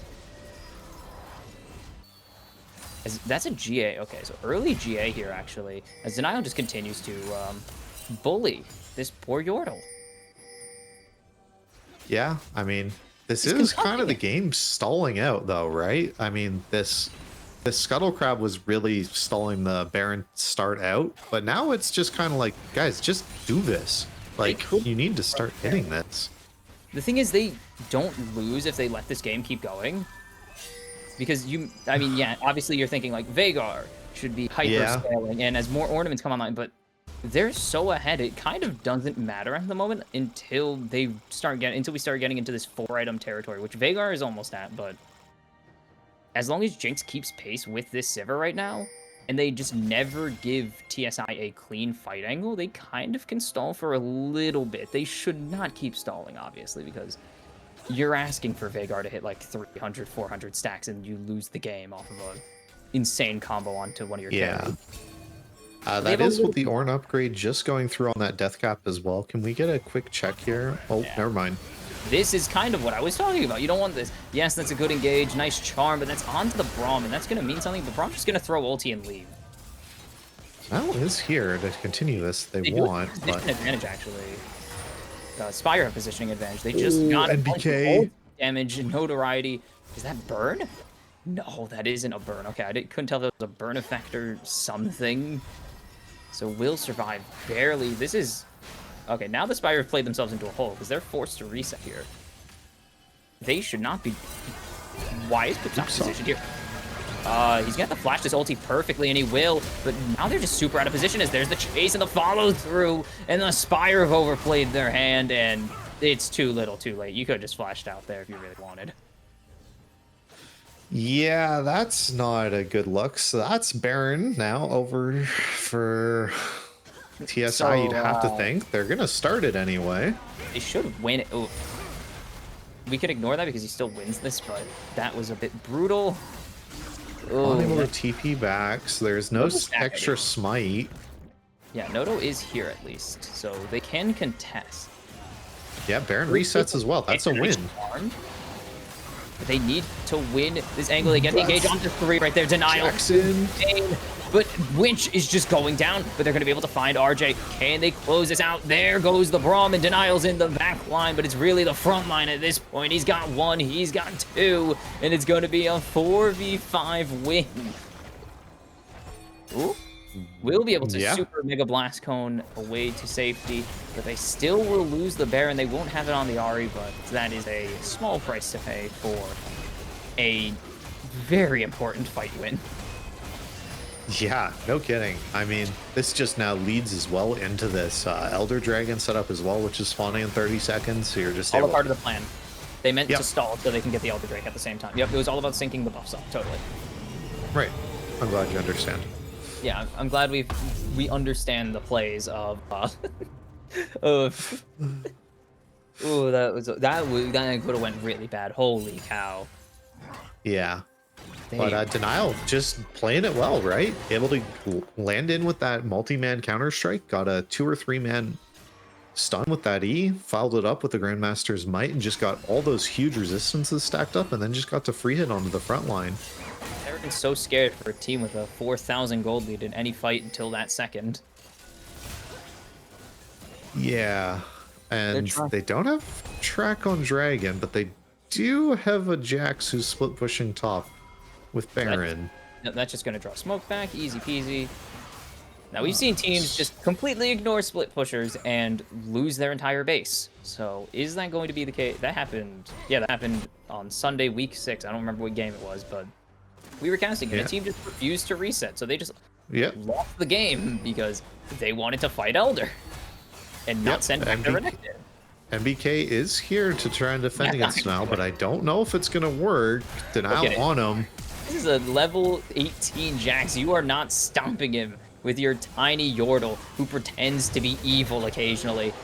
They will give the shutdown over, but they will have to hand over the Elder Drake in exchange for it, and their base is now open too. Yeah, Witch does have his ult procced right now, so not gonna have the full charges of that. Oh, it's a flip. Oh god. Oh, they lost the flip. They lost the flip. Noto is just not smiting it. If they could win the fight, it really doesn't matter, but there's so much damage just coming out of this Jinx. They need to keep this Jinx alive, and they will. Nice charm onto the Braum to prevent the concussive blows from going onto your hyper carry. And Winch at Black Mass has been phenomenal filling in for the Big Sugar, which are some big shoes to fill. And the Spire will take game 1 and move 1 win away from upper bracket finals. Oh, Which is not clearing the wave. Why? Huh? I mean, they still win, but this is weird. Yeah, they surely they take this to down the Nexus, right? Okay, we're just keeping in Jackson. Yeah. They wanted a team picture. They wanted the team picture. Okay, that's fair. I mean, Jax, I feel like Denial was probably the MVP, but we'll save that till after the game's officially over. MBK just gonna go down again. MBK gives the life for the cause. One last fight, but it's just not meant to be. How on earth are the Spire in the lead in this series? They did what I was talking about in my content. They started picking champions who can actually do things. They didn't make it all about Poop Sock, right? Sure, he was on a hyper carry and Jinx, but Denial was on a champion who could play make. Witch, who was filling in for Big Sugar, was playing a playmaker. Notoriety got to play Xin Zhao and was actually able to be proactive early. They had a comp with too many threats, right? That insane. Yeah, they just kind of handed. I don't know how they. I mean, yes, Notoriety is pretty scary in general. You have to really watch out for a lot of the meta champions, but he torched you guys with Zinzao last time. I don't know why you guys didn't respect it. Yeah. But to me, I think the MVP that game is Denial Hurts, right? This Jax, the last pick. I want to say if Notoriety, yeah, I'm gonna have to agree with you because if Notoriety got active a little bit earlier, I would Yeah. say Notoriety's MVP. Also, man, I just mentioned almost identical stat line. It was 9-0-10 last time. It's 9-1-13 this time. Yeah, it has a pretty good track record with this Zen against TSI, but just Denial came in so clutch. I mean, Baron fight 4v5. Yeah. And they win because Denial finds a jump into 3 members and kills off the Vagar at the end. Jeez, man, that guy. A little good at Jax. Jax is a little strong as well. Yeah, played a phenomenal game. It's great to see. I've been kind of worried, right, that they haven't had a great couple of past weeks, even when they've been given, these set and the things like that. But given a much more potent champion in this Jax, so awesome to see from the Spire. We'll be probably heading back to a short break here, and then we'll be ready for game 2, guys. So see you soon.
Hello, everyone. Welcome back to our series. A pretty big upset there for everyone here on the desk, myself included, that the Spire taken a really, really decisive game win in in this best of 3 series, right? And This is it's not a best of 5, right? So best this of can fives be start, I think next week we start best of fives, right? yeah, next week after this. That today and Same. tomorrow are both best of 3s, but Identical wow. band and don't love that. Hasn't oh, it was locked. Never mind. Okay. Ziggs is good. Let Yeah. me get that cleared up. Ziggs is very good. He has very serious strengths. He's an incredible push lane. He's a very good aggressive champion. He's very good at pushing lanes out, and he's very good at destroying turrets, especially in the late game. But you don't first pick Ziggs because he's not the best APC, and he's not even the best bot laner in the entire game anymore. You first pick Ziggs like 2 years ago when he was just destroying every ADC in the meta, but there's so many other options, and maybe flex it mid, but he's not that great of a mid laner at the moment. He loses to a lot of better burst mages, like Hui. Hey, yeah, that's what I was just kind of calling out. This is something the Spire's done, that they've just picked Ziggs away from other teams to put it into the mid lane. But No. I'm pretty sure TSI called that pretty much immediately and went, here's Jarvan and here's Hui. Mid. And mid. yeah, So here's my issue. You just had Witch on Ari go absolutely off in that mid to late game by having them on a proactive champion. So what do? You put him on a control mage. You put him on an artillery mage who is most known for global presence with an ultimate and split pushing. Why? I more have issues with this Ezreal. I get Ezreal? that it's really good. great into Jarvan, but isn't he like unplayable bad? He's not unplayable bad, but he's definitely not my first pick. I mean, only Caitlyn is off the... Caitlyn, Sivir, and Jinx are off the board. Why did you go Ezreal? Especially when you have Ziggs already. You don't need super long range. You probably could have went for a more aggressive pick like Kai'Sa, especially if you're going to draft a Mumu. You can go Kai'Sa. Yeah. I guess you just drafted- wanting safety against this Jarvan combo, and that's a Milio taken. So that means Okay. that they're I don't like Milio picked with these champs showing, but I know what they're going for. They want probably to get a Lucian here, but it's not great into the Ezreal or the Ziggs. But Lucian is just kind of stupid broken. I feel like teams should be picking him up a little bit more. Okay. But I don't love Milio here. Blind at least. Or not. Yeah, blind. There's still support on the other team. Yep. Guessing, yeah, almost never is a Mumu support. That's kind of come and gone. So, It didn't even, excuse you, it didn't even come. It was supposed to happen at 2022 Worlds, and it was garbage, so it never happened even. yeah, that's Oh, fair. and they're reading it. They know that Milio's really good with Lucian. Oh my god, these guys are so good. Yeah, what other ADCs do you really want to see with this? Like, the one I always think of, right, Jinx is is it's kind of fun. one of it's a classic Kog'Maw pairing, but I don't think you can Ooh. play Kog'Maw into No, any of these champions. So, you kinda can't. Outranged by Ziggs, outranged by Ezreal. You have Milio, so it's actually a safe pick into the Amumu because he could just kick away the Amumu. That yeah. requires a lot of precision and practice. And you're putting a lot of trust into another person, which you never really want to do all the time, even if you're playing on an organized team. Karma taken away. What on earth are they expecting out of this support? I mean, it's Frog. Frog is an enchanter, so fair. Or is kind of known for enchanters. I feel like I've seen more enchanters, but I could be wrong. And I'm fine Yeah. with being wrong. But Kai'Sa taken away, so that's, yeah, the two options I was saying that would really work here. Gone. They probably should leave top lane for counter then, right? They're not dumb. TSI aren't gonna bork this draft. Yeah, I feel like there's a lot of ADCs left here. You can just take Varus if you want. There's speaking of, hi. Velios. So why did you pick Yeah. Milio? Oh, maybe it was getting banned. I don't think it was getting banned in round 2, actually. Yeah, I think that was weird, but who cares? You still have a fairly decent bot lane, right? I mean, you do, but it's just like I guess you're kind of just forced to go on hit Varus now Yeah. because Milio Varus isn't a pairing for Arcane Comet Varus, which is either lethality or some weird What am I looking at? I think this is one of Strawberry's most played This is, yeah. champions in the Strawberry- Nami. I know that Strawberry Frog is very good at enchanters, especially the Nami. We've seen it a couple times with the Jinx usually, but as Nami is not great. It's not awful because everyone benefits from having a Nami on their team, but what am Yeah, they're Kaisa, Lucian Nami has been a decent pairing for the past like 12 years. We're going Yeah. we're going Ezreal Nami. I'm sorry. That's kind of crazy. Yeah, I mean, I guess the fear was by taking this Ezreal, you're like, we don't want the enemy team to have a whole bunch of dive threats or something on this, but they just Lucian transitioned away advanced from to dive. dive. What? Yeah. This would be crazy. We had one. Oh my god! If we had one in week 6, if we have one now, that'd be crazy. No, Mordekaiser into the Renekton. Welcome to Ultimate Chick. Welcome to top lane Ultimate Chicken. Whoever pushes their ulti first loses the battle. Yep. Don't get hit by isolated Qs, and you generally win as Mordekaiser. As Renekton, you just shield break W when Mordekaiser shields as well. Lots of nuances to this matchup, but I like playing the Mordekaiser side of it a lot more. Way easier, yeah. Mord's way easier to play. It's all reactive. If you just wait for him to ulti, do whatever you want. You wait for him to burn W. Oh, sick. Free engage. He E's onto you. You just pull him in and kill him. Mord is actually a really good pick here. This is why you should pick the Mord. This is probably a situation you should have banned the Mordekaiser, but also it's fair to be scared of a Milio pairing. 2 meta Milio pairings. You never want to see them. Yeah. I think this game's going to be really interesting, right? Because you have things of Milio must stick on Varus that he can cleanse, because, you know, a Mumu ult on top of a Ziggs ult means someone is going to die, generally, if they are squishy, right? So now Milio is now forced to sit on top of Varus, right, and play bouncer duty constantly. And then it's the thing of... He needs to be in the awkward range, because if he gets hit by a Mumu ulti, he's cooked, and his entire team dies. And it's also this thing of now Ezreal, when he's in that awkward range, right, is able to try and land all this poke. Same with Ziggs. There's the Nami to accent it. And, you know, there is just those bubbles you can throw out. I see what the Spire is doing. I don't think it's going to work very well. But there's also not that much, like, amazing follow-up with this J4, right? There's not a rumble or anything. You got Hui. That's about it, though. Yeah. Yeah, and Hui isn't the most, like, AoE respondent, right? There is, like, all the different... I don't know the names of any of Hui's abilities. There's too many. You have, obviously, Spiraling Despair is, like, the best response, but you really only have 3. You have, 2 spells. You have both, the 2 Qs that aren't the Smite. You have the Ball and the Fissure on the floor. And then you have, like, the Claw. That's really like all you have. Like, if you don't hit one of those 2 combos, you just don't really do anything to the opponent in Cataclysm. And then, of course, Mordekaiser doesn't care for Cataclysm.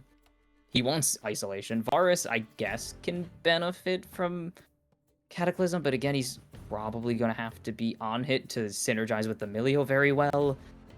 We're in a weird no man's land kind of game. Yeah, so I'm pretty much at that point of I don't really like either of these teams very much. I'm simply just going to go for TSI because they have lanes, I think, that are going to go better for them. I think Hui's really good into Ziggs, and I think Mordekaiser's really good into Renekton. So TSI is my pick to win. That's all I really got. I don't know how team fights are going to work. Are we even going to have team fight? Neither of these teams have actual team fight. That's the best part. So I mean, we're going to have one. You're forced, but yeah. I want to go with TSI just because I think they're the better team, and that's kind of what this game's going to come down to at this point, because really weird synergies that kind of aren't synergies at some points. So, but the Spire also pulled out a completely unexpected win. I'm just going to go with TSI. They have the Milio. They have a really good top lane matchup, as you mentioned. Hui should win this. Won't win probably the laning phase, but if Ziggs ever wants to get funky, he loses. Bot lane probably is not going to be a factor. It's maybe going to get a little aggressive. I don't know. It depends on the junglers. So TSI. Okay. Well, you heard it from us here on the cast. Geez, English is hard sometimes. We think this one's going the full distance. We think that TSI is going to bring this back and take us to a game 3. We'll have to see if the Spire is able to claim the 2-0 and pull off a major upset. Stick around to find out.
All right, everyone. Hello. Welcome back to Blue Otter League playoffs.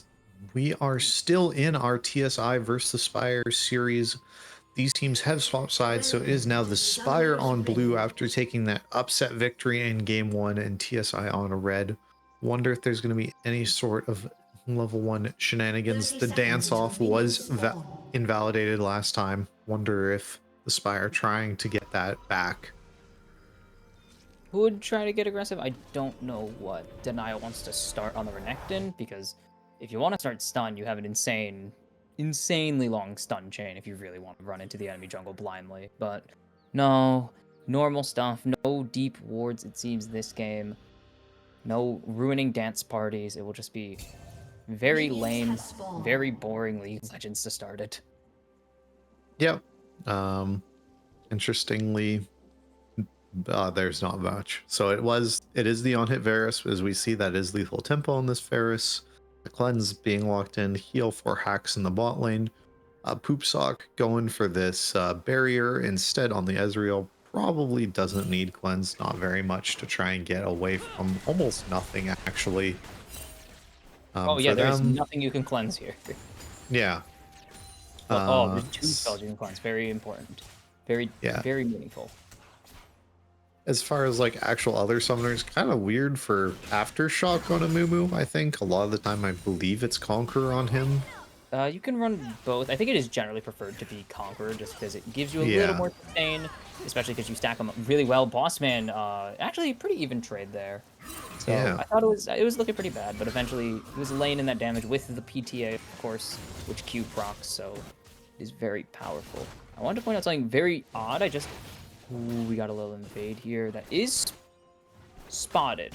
So they know that they're down a blue buff. Let's see if, they're just gonna go for the hurt jungle, but really quickly before things hit the fan, it seems, I just wanted to point out that, of course, I believe it was week 4 these two teams played. The Spire actually lost their first individual game of the season to TSI. Yeah. And then they went 1-6 afterwards. Hamankarn reads the play, knows that there's going to be an invade here, but Notoriety hits the Q on the minion behind him, so he's actually going to lose out on this fight. Everyone's flashing around. MBK's here, actually misses everything, and now MBK he's out of mana. Out of mana. He was way hard trading in lane, it seems. Holy cow, and wow, I'm wrong. I said we're gonna have very lame, very boring League of Legends, and that just happened immediately after. Jeez, guys. And now he's forced to, I think he's forced to reset early. He has to teleport his Denial. Gets scooped into the little metallic shreds. Okay. That's a lot. I mean, yeah, he just used it. Has an insanely long cooldown to... All of his spells have insanely long cooldowns to balance the fact he has 0 mana and really good early damage because stupid passive on Q. Well, it just ended his passive. Oh, that's a bubble. Is he dead? Flash forced out. You can't cleanse out of Nami bubble, I believe, because it is a suspension, not a stun. His Denial should be fine here. I mean, yeah, you mentioned Mordekaiser's regular passive. I was just talking about the Q passive, which is the dumbest. It's really cool mechanic. It's really strong, though. I guess Mord needs that strength. He's pretty butt cheeks without it. So to say, yeah.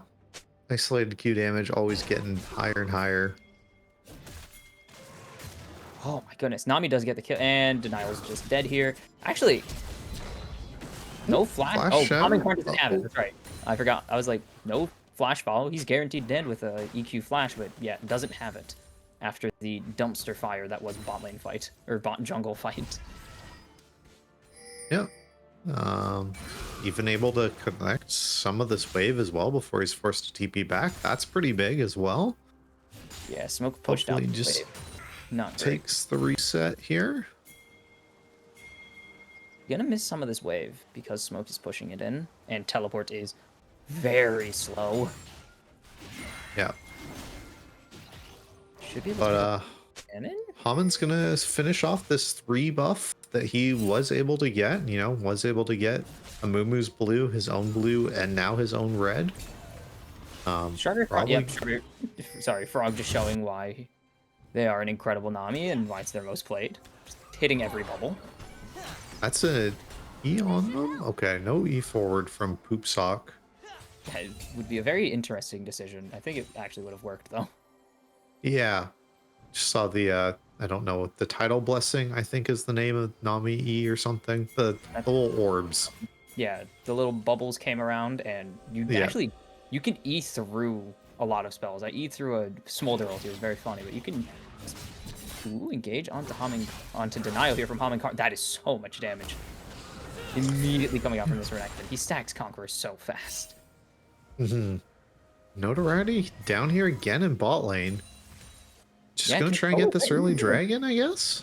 He could solo Drake if he wanted to, but has the push as well, so everything's perfectly timed. They know where Hamming Karn is. They can assume he just took a reset. The thing is, with the 3 buff, actually, is that Hamming Karn is really, really behind on camp cycle. Like, he's getting his bot side camps back up.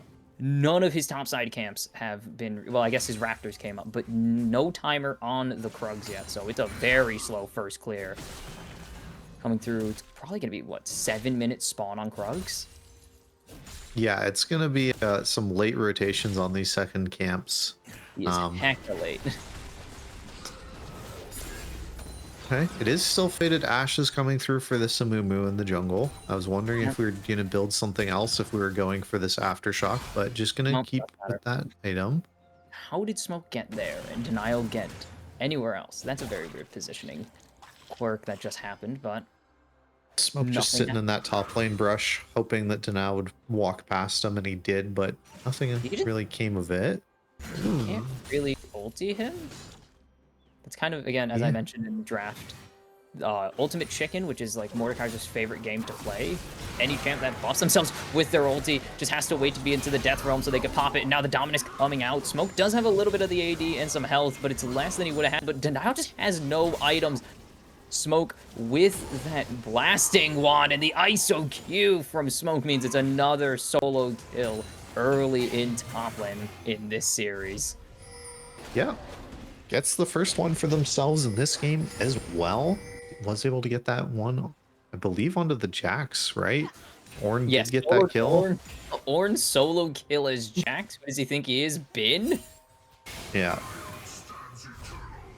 And even able to get this wave pushed in. We do see that the rotations are starting to come through for both of these teams, weirdly enough. Grubs have not spawned quite yet. Just gonna bring up the there they are. Lane, and that's kind of what just won Smoke that fight. Oh, Harmon's on the ward. They're just gonna play blind. They're gonna pretend they don't know what's going on. The Mumu ult a little late on Hamming Karn, so that means the Zig's not going to connect with all of it. And that actually means Hamming Karn is more than healthy enough to try and get some grubbies here. Yeah, I feel like that should... They should want to fight this, right? Another bubble. This dude is so good. How is Frog so good at this? But Notoriety, no ulti, already does have 2 grubs, so can't just die for the cause here, as they're actually continuing to collapse. But there's the Cataclysm onto 2. They will actually end up... No, they will lose that last one. The Feats of Warfare go over... Ooh, that's not a good... that was a bad... Feat of Warfare going over to the side of TSI. The little Mastery Flash, as Frog is caught out another bubble. Oh my goodness. It was a cool bubble, but it meant nothing, as it is a, what, 3 for nothing in the end for I think TSI. 4, right? Mumu did... I think Mumu died too, right? He has a death. Yeah. Notoriety did die, so wow. 4 for nothing. You lose out on the grubs, but I think you will take 1,200 gold in exchange. Yeah. That's just me, though. I think I would take 4 kills for grubs almost every single time. You also got your Varus free farm down in the bot lane. So he was able to catch back up a little bit towards this Ezreal. At least equalize the levels. Oh my god, these CS gaps. 15 in top lane, 16 in mid lane, plus 4 takedowns now. And 6 stacks on the Darkseal, which accounts for something, surely. Yeah. I'm sure I'll get to yell about him not upgrading it. Sometimes it is strategic to not upgrade it immediately. Yeah. But I think generally it's good. But sometimes you don't want to. You need to econ efficiently or whatever that means. And that means not buying the silly book. Okay. Unless you're really BOL is coming back up here. Are they gonna get this dive, you think? Are they going for this? They need to hit hacks ASAP.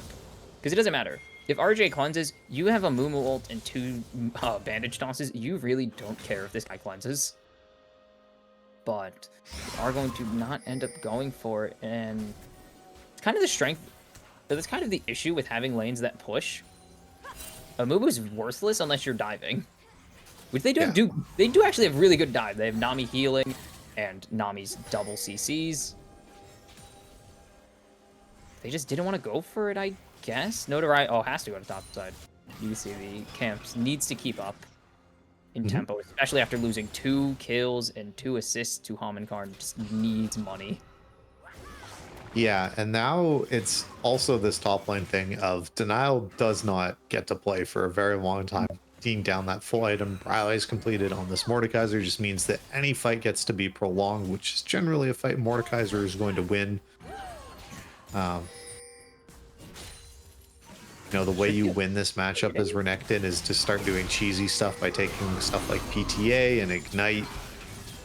But the thing is, the early trades will generally look good for Denial as long as he has wave, but then you lose out in the end. As there's the ulti coming in, Notoriety just never showing up. Denial just gonna have to try and fend for themselves in the top side. Notoriety just ulting. You never know when that thing's gonna end, if someone's gonna be alive, but no, it's just gonna be a double for the Mordekaiser up in top side, and that's going to be 3 across the rift. Oh, Faded Ashes, or Blackfire now, wow. yeah. And the Drake, man, they're just winning everywhere. Yeah, this is more how I thought this series was kind of gonna go. This is definitely how I thought this game was gonna go, given the draft. Jeez. Yeah, this is quite a lead here. 12 minutes in, almost 5K, 4K. Yeah, 4K. Well, no, almost 5. Almost 5.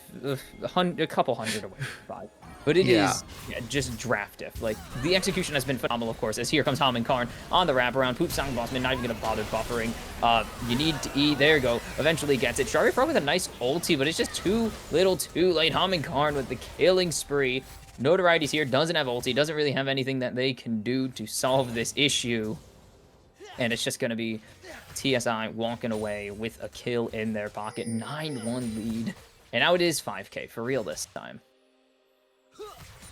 Yeah. I mean, there's some items kind of getting completed for now on the side of the Spire, but most of the big ones have come in already for TSI. We had talked about the Rylai's is done. There's now Sundered Sky on this Jarvan. Play hit that Blackfire Torch and is already building towards its next time with this mask. I'm assuming Maj as well, once they're able to channel this reset, is going to have their Bork finished.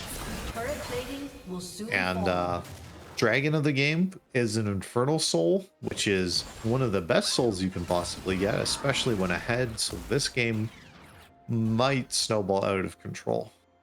Notably, the Spire does have one of these dragons, so they're not like looking at one of these, 25-minute souls or whatever, but it's close. Small issue is, again, CS. I mean, it's multiple games in a row now that at least one of these teams is struggling for farm. And now, I mean, Ziggs, force splash. Ziggs and Renekton struggling for farm means you're cooked. Ziggs needs items so desperately, as most mages do. Notoriety is dead. There is the engage. I think so. Oh, I guess they wanted to. What are they? No, what are they positioning for? Why did they position like that? I know they why wanted there's so many they have people Richter here. over 30. Yeah. I mean, they want to set up for Herald, I assume, but it's not even. Does it spawn at 16? I couldn't tell you, man. I think so, but I don't remember the timer anymore. It's been a little bit, but even then, if they wanted to catch out Notoriety because they had vision on them, why didn't Smoke just wrap around to cut off the escape angle? What? And yeah, that's Emerald's positioning. Not gonna ask any further questions, I guess, is the correct answer. yeah, so it's 15 minutes. We have bounties of 1,000 gold. So That's this game's going. That's The game's going fine. Just Oh, there we gotta. It is 15. It just doesn't have a hourglass. Yeah. Okay. Thanks, Riot. Thanks, Riot. Really appreciate it.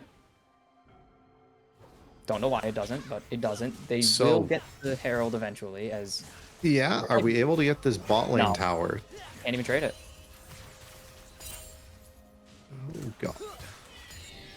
Yeah, Sorry. weird thing about Nami auto attack buffs, it doesn't actually work, or I guess damage buffs. They don't work on turrets for some reason. Yeah. Don't know why. I mean, I guess it took them 15 years to make Ash's Q work on turrets, so who even knows at this point? Okay. Well, that's a pretty big bounty. That's an extra, what was that, 500 gold split Yeah, it's across the team?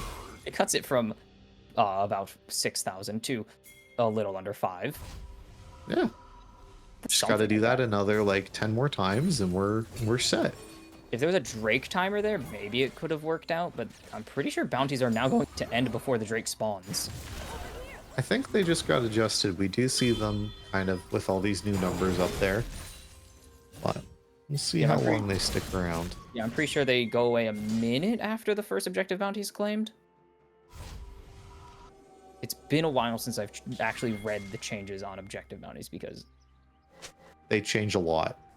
they've been changed quite a bit in like the 2 years since they've been introduced. Yep, there it is. So it is... That was actually like 30 seconds. It warns you and then... Okay, so it is about a minute after the first objective bounty is claimed that they start falling off. Okay. Good to know I have some memory.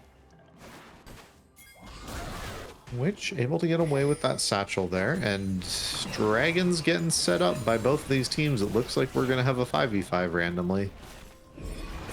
It seems like not at all at the moment. Just going to be a charge, even a controlled charge. So they will actually get a second attempt at it. Let's see.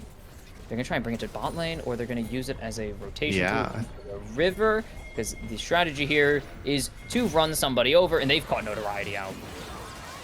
Oh, what? We We'll missed get the two-man. EQ.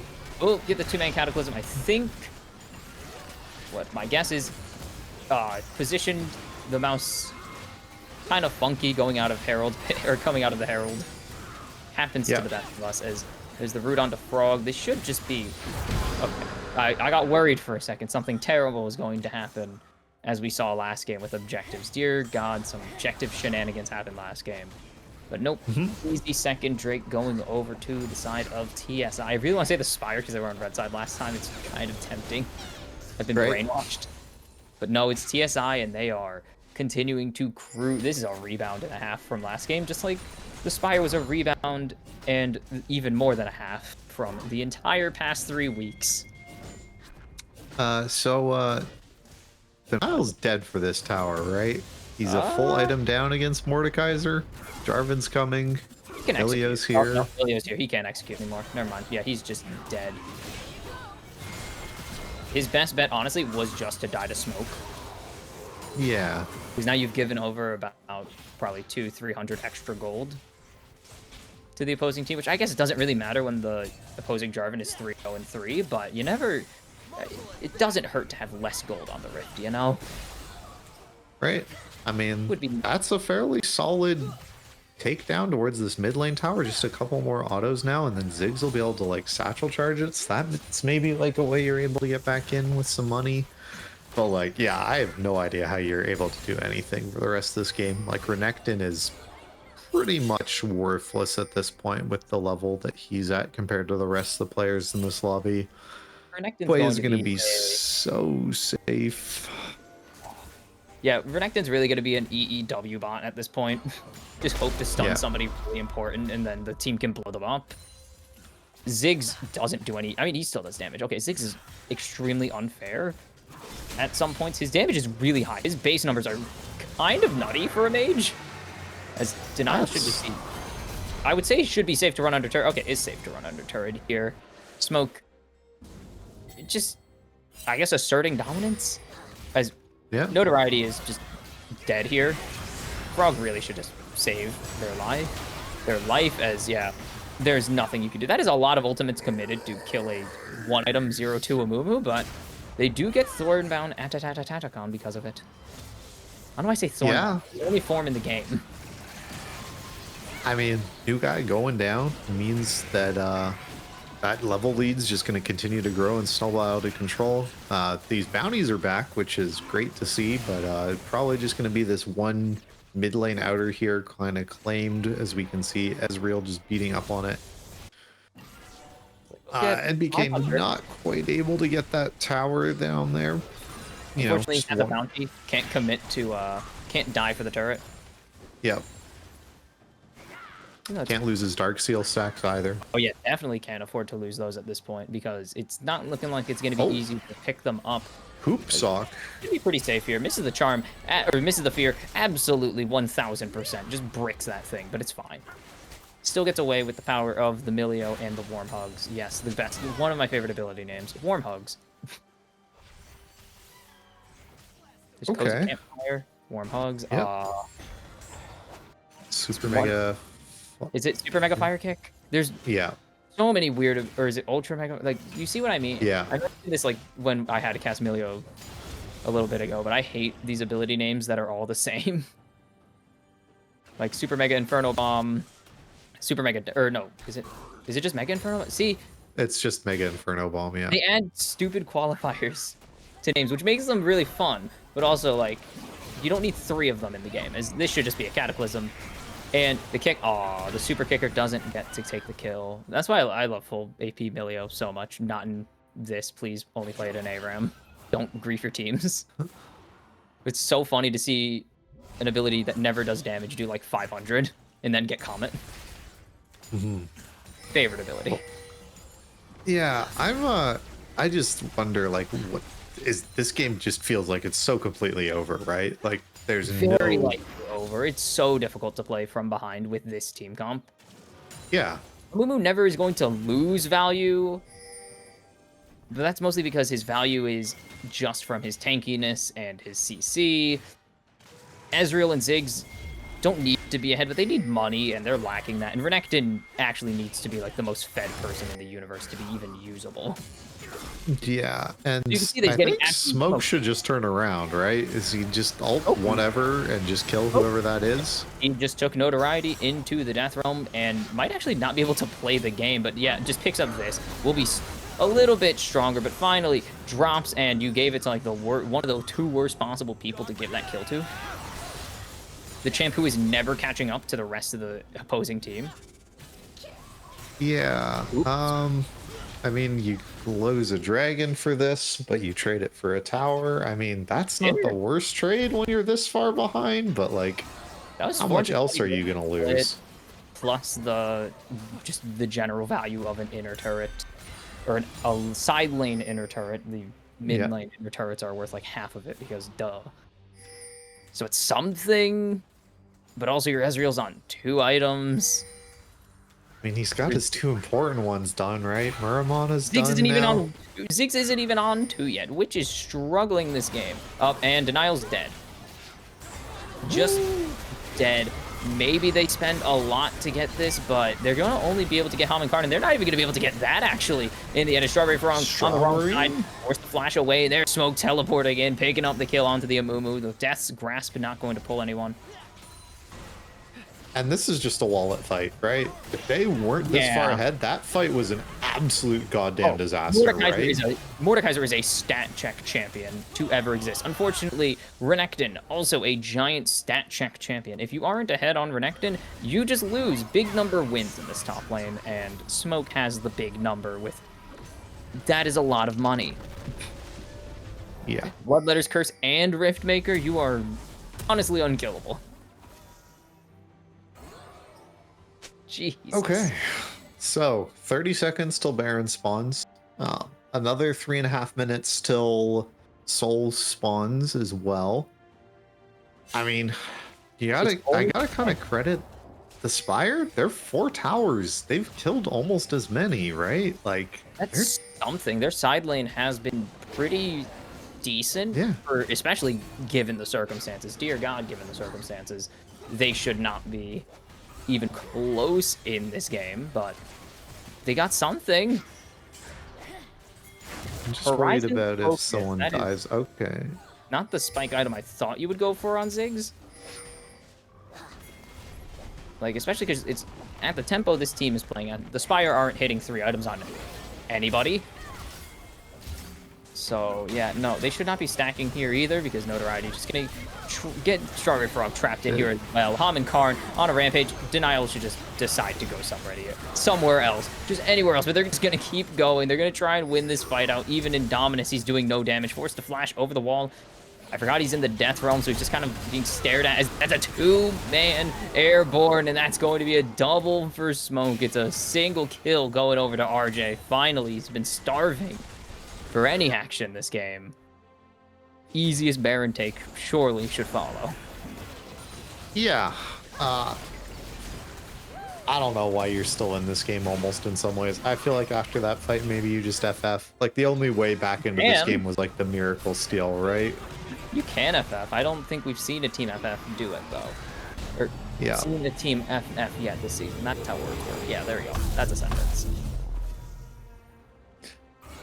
But yeah, I feel like this game is just dragging your mentality down, is how I feel about it. I don't know how you try and get something back at this. Maybe you set some sort of objective of we're going to kill every person at least once. But like, or you take a French timeout, the famous CS and now I guess Valorant and other tac shooter strategies. You just spend the rest of this game talking about next game. Like literally that's what teams will do. If the round is completely lost, they sometimes will just stall the 2 minutes they have in a round and just be like, what are we doing next round? Because we're clearly not winning this one. So maybe this is a 10-minute conversation about game 3 and how they're not going to draft this comp ever again. Strawberry Frog is getting deleted. Oh, missed the ball. So it's just going to be a normal auto attack kill as the tier 3 goes down. I was being a little generous. I thought these guys would play a little more patiently with their time, but they're just running into the into the hands of death himself there. Smoke picks up a double kill. It may be a shutdown, but it is that is a what's the word? It's a game-ending play. Well, that's a game-ending fight. Yeah, absolutely. Yeah. I was trying to think of like that was a charity kill, if anything. Took some liberties with his health bar there. And that means probably didn't need to dive 2v1 into the enemy bot lane who had all their sums up, but no, you're 11. You are 9. You're 9-1-5. You're going in. I am the raid boss, so I will do as I please, and that is an actual stomp from TSI to bring this series to match point for both sides. Yeah. I don't know who gets the MVP. It's like everybody, right? Hacks didn't die. Yeah. MBK didn't die. Smoke Destroyed everyone. people. Just Smoke just bullied Denial. Yeah, Ham and Karn also like was absolutely bullying people. I mean, I feel like maybe it's them because they started that game off so early, like getting those getting that blue buff steal and just starting the cycle of Notoriety being super far behind.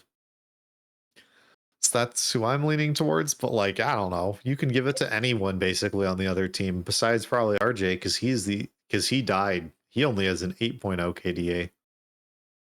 This game. I'm giving the MVP to the coach because that draft diff was insane. Yeah. Good counter picks. Good job, TSI. They drafted a slightly less bad team comp. So they won that game pretty handily. Yeah. I have absolutely no idea what is going to happen in this game 3. I'm guessing the Spire has first pick for the first time this series. I'm imagining they're going to go back to red side because they did so well on it in game 1. But this is game 3 of Fearless, so maybe there's some ADC or something that you think is really high priority or something like that. I don't know. We'll have to wait until we see. But yeah, I don't think there's anything else I really want to say. Let's just end this and get back into draft for game 3.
Hello, everyone. We are back for Game 3, a series that all of us thought were going to be 2-0s. The Spire taking that Game 1, TSI stomping back in Game 2.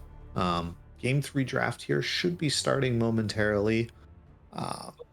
There's a lot of things open. This is only Game 3 of a best of 3, so it will end here, but it is full fearless. And there we go. Draft has started.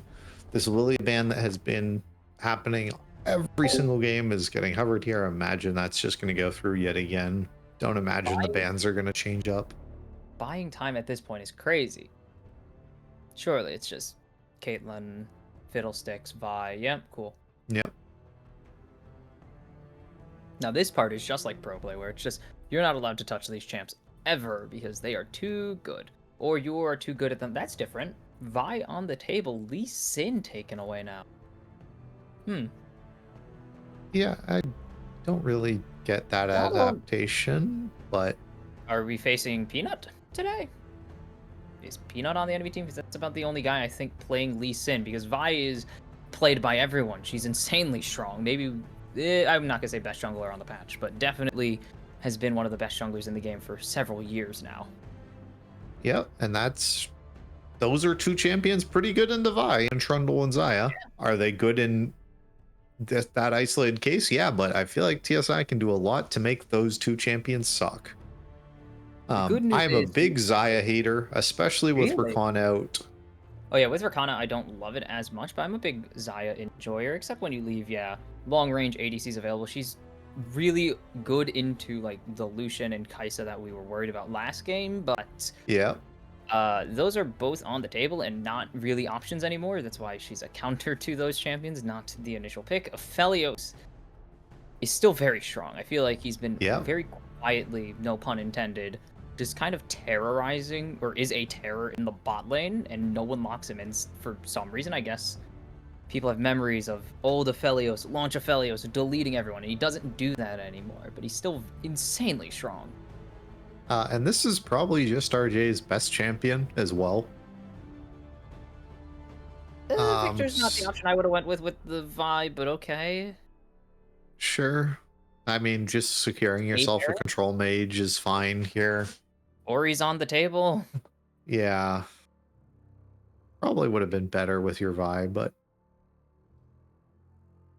You just really want that instant engage option, and Victor does not have that, because... I mean, at least Gravity Field's consistent now. That is I like this pick. I'm a big Lissandra supporter. Like, I'm a big Lissandra enjoyer. I don't know if Victor is the champ I would play it into, but this is just more, I hate Vi, I hate Aphelios. Pretty much. Yeah. Just flash W and or ult onto anybody. If Vi jumps in onto your team, you just W her, lock her down, flash ult onto Aphelios, or pretty much anyone you want dead. Right. And you're able to ban some of these really good disengaged supports away so that you're able to maybe get onto this Aphelios. We're able to get rid of the Thresh. You know, Milio's already out of the pool. Braum's already out of the pool. Like, those are huge. Rakan's already gone as well. There's really not a ton of the best peel supports available anymore. Yeah, you start getting into some of the more specialized things like Janna. You know, I mean, like Alistar uncontested this series. That's right. Alistar, Nautilus, very strong. I don't know if I would call them peel, but those are champions of it. Yeah. Renata. Ooh, yeah, Renata is still up. And we banned Lulu instead. That's kind of fair. Aphelios Lulu is still really good. It's just Aphelios pairs well with pretty much any support because he is the prototypical support that also has the ability to turn into an assassin at times, but I mean, Renata's on the table. Any engaged support you want. Yeah, I'm imagining it's going to be Nautilus or something engage related here now for the Spire. Their team needs it. They might want to get support count. Actually, no, top counter is available if they want it. Yeah. It depends on the angle, because support counter is also really good, especially in a lane that you're kind of losing at the moment. But they're going to steal the Renata for themselves. I like this. More screw Vi. We hate Vi in this household, is what the Spire is saying. You want to jump onto us, we're going to Xayah ulti you, or just root you. We're going to Lissandra you. We're going to throw the hostile takeover and handshake you, and we're going to put Trundle Pillar in front of you. and we're gonna steal your stats and all that. And it's just like, dang, you guys really don't like this one champion. And that's probably the most obnoxious option available. Everyone should hate Karma because she is annoying and does everything. Yeah, so that's a pretty big pickup as Whoa. well. That's not getting locked in. I'm not talking about that. No, we're gonna ignore it. It'd be funny though. That's definitely not getting locked in. Yeah, no. I wish that would get locked in. That'd be hilarious. You remember Yumi top lane when people were playing it? No. Because there was a secret tech on Yumi top lane called you would lane for about 2 minutes and then just attach to your jungler and wipe the floor. Oh, okay. That Not really an actual top lane, but that was a thing people ran because it's like you sack top lane, but you just get like a master E and you wipe the floor with everyone. It's really stupid and not very good, but it was funny at least. Okay, so we blind pick set. Both Jax And Mbessa. Okay, so Mbessa's available. I was about to say Jax is gone, right? So is Mordekaiser, that are kind of classic picks. Yeah. That was locked as well immediately, right? The same Mbessa, Yeah. it's not getting covered. It's just locked in. They want it. Okay. Urgot was still available, I think. I think is kind of my preferred counter pick into set.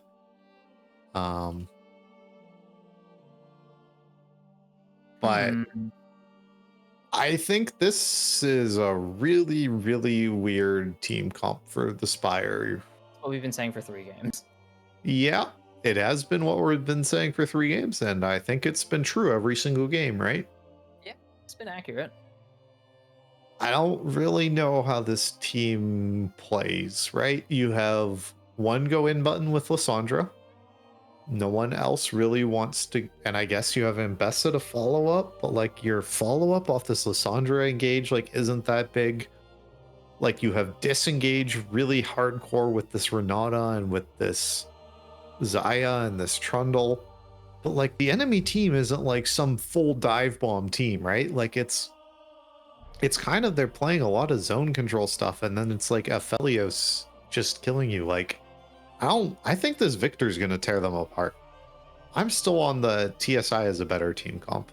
I mean, I think, okay, I thought you were gonna say TSI is a better team, and I'm like, I definitely agree with that statement at the moment. Yeah, mid to short range team having to go into Victor is not very Yeah, you fun. have to go into Victor. Like they have Karma as well to annoy the hell out of you, like with the shields and everything. Even I just don't know how TSI like they can't really start a fight, I don't feel, unless it's like Lissandra flash ulting someone, and then how does the rest of the team follow up on that? Like I don't get it, man. Like the whole, you guys just went the team identity is going to be Vi, they're only going to pick dive, and you drafted like all these fantastic anti-dive tools and like a good top lane matchup, but like the enemy team isn't just going to dive, like they can flex themselves. So I think this one to me seems like TSI's game to lose. They're the ones I think firmly in the driver's seat for this game. I think they're going to win this game very handily. I think this game's over in under 30 minutes. TSI win. This is their series to lose. That's what the consensus was since the start, and I don't know how the Spire won with their first draft, and I don't see how they would have won with either of their next 2. And it's gonna be it's a 3-0 prediction in a 2-0 series that's gonna go 2-1 somehow for TSI. Yeah, I don't have a lot left to like talk about this. Like, I liked what they did in game 1 by like giving some more proactive tools to their top laner, and like they're doing it again here with giving the Mbessa over, but like, is the rest of this team comp what you want? Like, I just don't like the synergy between almost any of the champions that they've drafted. I feel like there's just like reactions to what one team is doing and not enough overall like synergy between your own teammates. This is definitely a draft that they just really didn't like Vi, I guess. And this was their plan to allow Vi through, but they didn't plan for anything else, it seems. Yeah, right? I don't know what's going to happen this game. I really do think that this is just going to be a real stomp of a game again. And I don't know what else to say about this. Do you have any closing thoughts, Kimchi, or should we just see how it goes once we get in? I'm visualizing a win con, and it's really just Mbessa just denial and Poopzock pop off, and just like in game 1, that's really it. All right, well, that's it from us. We're going to head into a short break here, and we'll see how this game goes. We'll see if the Spire is able to prove us wrong once again.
Hello, everyone. Welcome back. We're here. It's game 3.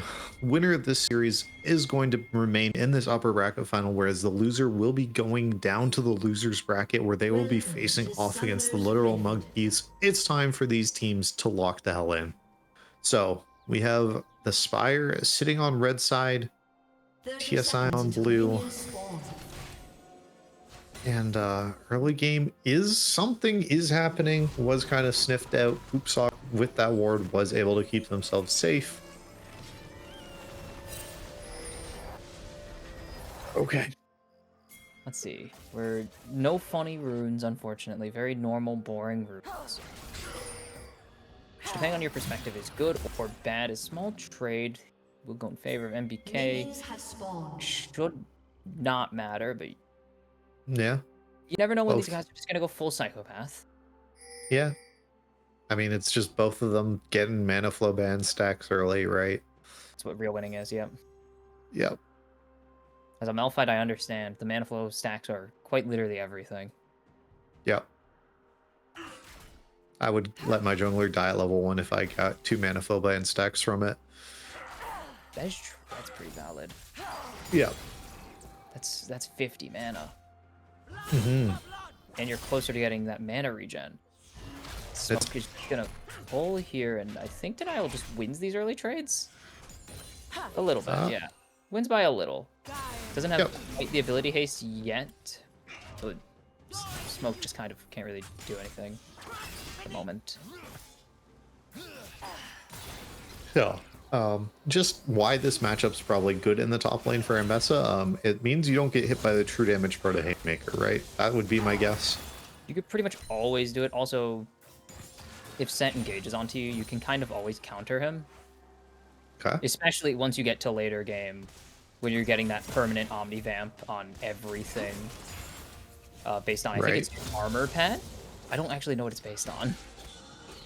Do you have any... Yeah. Omni Vamp, not even lifesteal. You have so many spell rotations, so you're just throwing out constant damage. And you have the shield, so even if you do get hit by the true damage, you can block it as... Not looking great so far, but I'm sure this lane matchup will be better later. As Notoriety's already up here, he does have the pillar still. There it is. Force out the flash of Smoke. Flash follow here. It should not have done that because Smoke still has the Haymaker? Yeah, Haymaker being the set W. They're also Haymakers. Whatever. Technicalities aside. I mean, I like to see that from Notoriety, just getting that early gank, just proving that they're in this game. That is kind of my thing of if you're picking Trundle, that's the best part of Trundle's kit.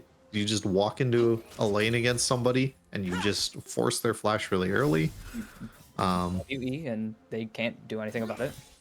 Yep. That's really good for Ambessa because Set is hyper immobile. He has a movement ability, and then he just can't do anything. Ambessa is like Silas on steroids at some point. Or like Yasuo on steroids. But there is a Vi coming up here to this top lane. It should be it's very survivable unless they get some really nice plays from Humming. They do get the pull here. Didn't even need to flash. That actually didn't hit. Yeah, I think it was close enough, but better safe than sorry. Obviously, yeah, better safe than sorry, but actually need to. Okay, so now both top laners missing their flash. Smoke is also down his TP as well. Did see that he burned his, was able to pick up that longsword on his first rotation there. And this is kind of how this mid lane matchup I thought was going to work. As you see, Witch is just getting absolutely poked the hell out. Is down almost 10 CS already. Just going to be a brutal time for this Lissandra into the Victor. The issue with this set is that Ambessa is going to care a lot less about not having flash, but Set just has better base numbers. Because if Ambessa had good base numbers, I would be terrified. Also true damage, just being built into that. So we'll see if it's mathematically correct Set. I don't think it will be, but it'd be really funny if it was. Drake started on spawn here for, not Notoriety, Haman Karn. I'm reading the wrong side of Rift again. Yeah, happens when they swap back and forth, but RJ should be able to come over here and fight for it if he so wants to. Doesn't want a legend stack. Probably would kind of give away that they're doing it. I think it's not envisioned because Homenkarn went over the back of the wall with Vault Breaker there. Power of being on the blue side, you could just kind of stealth every dragon if you really wanted. Mm-hmm. Ooh, Denial has that ulti available, so we'll start seeing a little bit of healing. Hasn't actually based, so can't get anything. Yeah, and we do see that this is Trundle was on a ward. So Smoke does know. Well, it's based on freeze life. up. Shoot, it's based on base Yeah. life steal, or bonus life steal. Sorry. She doesn't really build. I mean, you could build for Ravenous, but I think it's the only item you actually build, if I'm not mistaken. Yeah, I can't think of anything else you build as a bruiser that gives lifesteal, right? Though You're even not a then, Bork champion. it's still 10% Omnivamp. Oh god, look at how low Witch is. Which Just is cutting forced it to reset insanely here. good. Playing on a razor's edge with this health bar, like I think that's the second. Should be able to, yeah, out of range. But that is the second time that was an accident that they've done this. They've pretty much played to 0 HP until they reset. Yeah. Very scary. And this CS lead is growing at an alarming rate. This is now 23, 24 CS. Yeah. There is no farm in the top lane. What is going on here? You know what? They're punching each other instead of the minions. Are they literally, I think they're literally just letting the minions die so they can hit each other harder, honestly. I think it's the actual problem. And yeah, I mean, bot lane's just kind of a farm fest. I'm hoping we see these junglers continue to do something. Grubs, I don't think are that big a priority for either team this game. Just kind of a way for you to get feats. I don't think either team's really looking to That hunt for blocked the these. whole thing. Holy cow, Denial's doing so much damage, but Smoke has the Conqueror stack, while Yep. Denial has the Grasp here. Yeah, I thought that was kind of interesting as Ambessa, because you're just able to, like Renekton, able to almost always stack that. Oh god, is this gonna be a kill? Execute It way is. earlier and just doesn't do it. Smoke will pick up the solo kill again in the top side. I think that is 3 for 3 on the series Yep. for First Blood's for not even First Blood's for Smoke, just solo kills. Two of them at least have been first Yeah, bloods. no, I think all with 3 of First- them might have been. I want to say all 3, but I know First Blood was game 1 in this game, definitely. Yeah. Anyway, I talked about this. Smoke, I think, gets the most solo kills out of every player in BOL. He also has the most solo deaths out of every player in BOL. It's So, the Razor's Edge that you play on. yep, that's just a top laner thing, baby. Thank you, Smoke, for not being a coward. Yeah, that is very true. We appreciate it. We love some cycle. RJ. It could just be a kill here. Cleanse out, flash W, yep. Okay, you didn't need that one, but yeah. Like, you guys really didn't need to use Hostile Takeover because it doesn't do anything if he's already hit, or if you're the only people around him. It just makes him hit you again. Yeah, and it makes you. Doesn't it give attack speed to whoever Yes, you it charm gives or attack whatever? speed. It gives you attack Yeah. speed to every champion you berserk because duh. Right. Ooh, nice trade. Doesn't get the Drake count step there, but Denial slowly is going to be able to build up this damage or make up this damage deficit. It's going to take a few items, but we'll get there eventually. Yeah. Be interesting to see. I mean, Set as well for these kind of early trades here does have, increased health regen based on how low he is. That is part of his passive. Doesn't just give him 2 punches, multiple things, because he is a somewhat new champion. Yeah, he gets to be broken, as we call it, because Yeah. he is a new champion. It's the glory. All right, I just wanted to Okay. check the prio list because I did not remember all of it. It hits opposing champions, obviously, the first thing when you're berserked, and then minions, wards, and then enemy units. So if there's none of those around, it just hits you. That's Right. it gives them 100% bonus attack speed. And it gives them size? I did not know it gave them size.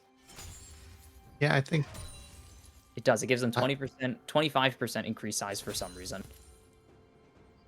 probably just a visual clarity thing because Berserk is such a hard thing to read, right?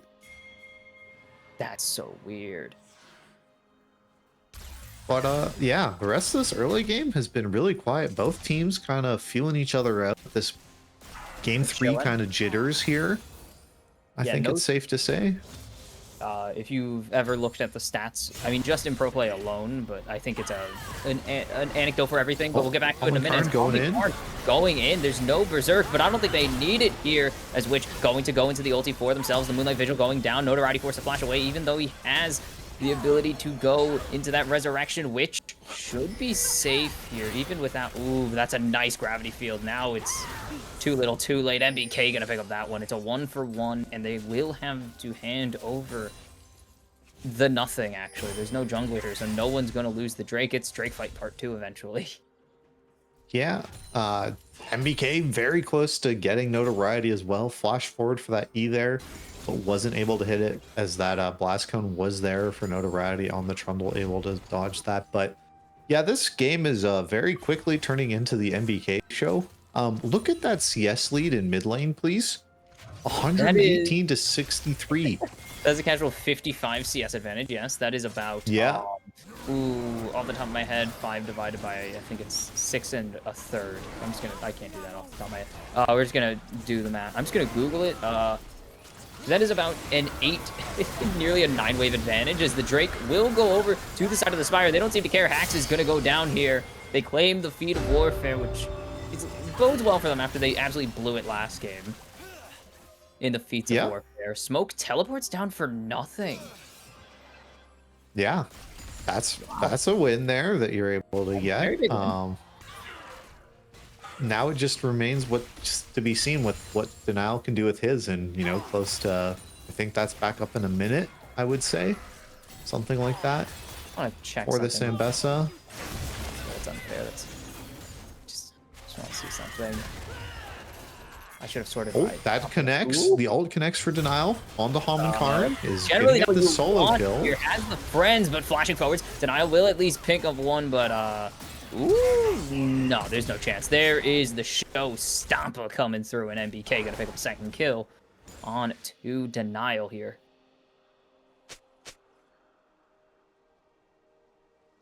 Yeah, so that's well, I mean, at least one kill going over now, but look at this gold lead here in the mid lane. It's 2,000 gold. Oh god.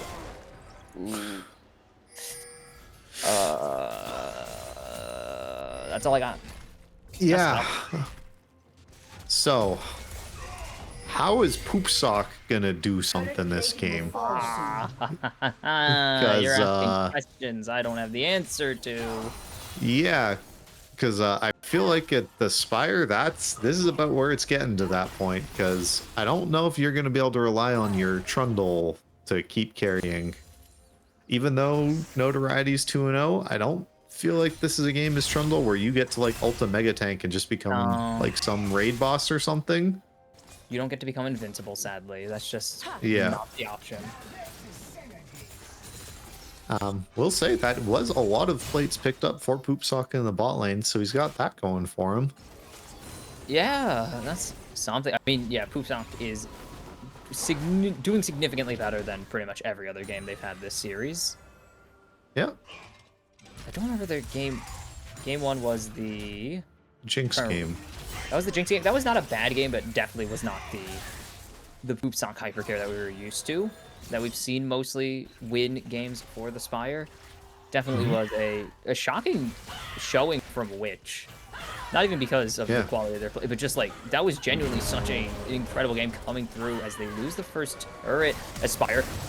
Putting MBK? the Spire again onto MBK. They're going to hit onto Hominkarn, and Hominkarn is chasing their mid laner. But they're disconnected. They're disconnected. It doesn't matter. Notoriety. He doesn't really care if he doesn't get to pick a Mega Tank. He's just gonna hit you over the head with a club of true ice. As there's the public execution of MBK from Denial Hurts, and that is why they're picking the Mbessa. Just the lockdown. I hate you in particular, ultimate. And they're going to get a 2-0 on a beautiful punish on an overextension for turret. I mean, yeah, that is first tower going down, but this should be another Herald going down. This should be Herald going down.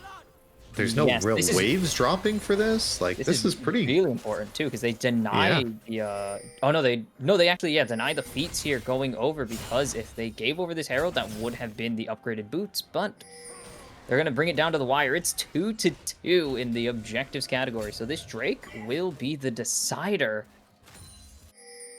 Yeah, and it's a minute away from spawning, so... A lot on the line on that. Yeah, Denial either has to reset now or will be stuck here with no teleport. Or not now, but soon, because no teleport, so... Gonna try and push this wave in. That's Witch teleporting top lane. You can sack that turret entirely. You really need your Lissandra teleport here for flank reasons, but they're not going to have it, so they're just going to lose out on that big... I mean, Witch has to start moving now. Smoke has teleports. Smoke doesn't care. No one can answer this play in topside now. Yeah, and I don't think we want to be putting our Lissandra against a set. I mean, Lissandra can at least... Okay, if you do this, you don't want to. That was a nice... Okay, that was a nice frozen path, at least. I'll give you that, but... You don't... I mean, you can leave Lissandra into set as long as the Lissandra doesn't grossly overextend. You should be fine. Denial needed to reset a bit ago, but no one's positioning for Drake, so it's chill. Yeah, it's just chill. I mean, it has spawned officially. The mind games are getting to Smoke, which is just juking him with the frozen claw. That is at least something very funny to me. And only me. Yeah. They just have to give this. There is no fight available unless they psychopath run in there, flash smite steal. Wait a second. It's looking like that's gonna happen. No, okay. They're gonna try They actually get a huge ulti. RJ forced to cleanse already. The redemption should do a lot to keep notoriety alive as Poopsock Bossman jumping into the back lines, and there's the public execution. There it is. Okay. Pull through. It's a double kill down for Denial, forcing the flash out of RJ. Can they find anything? It is a... Oh, here comes Witch with a 3-person root, not a stun. Double kill for the Ice Witch, the third sister of the Freljord, and that is a gigantic fight win for the side of the Spire. They lose the Drake, but this teleport is ill-advised. Okay, MBK's flashing out. They're gonna stay safe, I think. In the words of Kobe, that teleport sucked. They didn't die for it, but that teleport sucked. Objectively. Yeah, didn't even save the mid-tier to tier 1 as well, which is pretty big. But yeah, it's just the Spire are able to keep getting these kills and getting these leads. It's not really translating into anything, right? I mean, there's just this huge discrepancy in the mid lane. 80 CS. Oh. Yeah. Can we get an update on the gold gap in mid? 2.2 thousand is a lot of money. Yeah. So that's why there isn't a giant gold lead this game, is because your mid laner is down 2.2k gold. I mean, they are a backup player, of course. Big Sugar could not make it to the game, I assume, which sucks because Big Sugar. I didn't even check this. I was just checking because I was going to check stats for Denial, but speaking of Denial, collapsed on here. Nice ulti, can flash away. Woo! And that's the power of the Mbessa. The escape potential is nutty if your team lines up for her. So they will get that. They will trade the bot turret for top tier 1. But I didn't notice this, but Big Sugar is on the leaderboard for kills per game. Yeah. Averaging over 5 kills per game. That's a not small amount in today's League of Legends, considering how small some of these kill gaps get, and how few kills there are per game relative in modern League of Legends. Trundle able to bonk that turret down as well in the bot lane, able to keep... Trundle is a menace. He steals AD from the freaking turrets. Ooh, nice stun. Oh, and that's They get Humming Farm. They will get double stunned here, but if they can get this, it's Xayah cooking, they will get it. Smoke can't go true damage. Jack gonna get rooted up, and Smoke forced to flash. There's so little health. There's not enough damage coming from the burn of the Lissandra. Flash Q, Witch, and Black Mass picks up kill number 3. And how on earth do they have a bounty? They're down 900 gold and they have a bounty. What is going on? I thought it wasn't baseline kills anymore, Riot.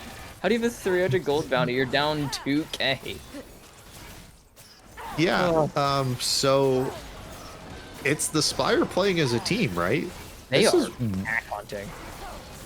Yeah, this is what this team is able to do, I guess, right? Is we're like, how does this team fit together? Well, if your team's grouped together as 5 and you Lissandra ult someone and then Trundle Pillar to break up the rest of the team.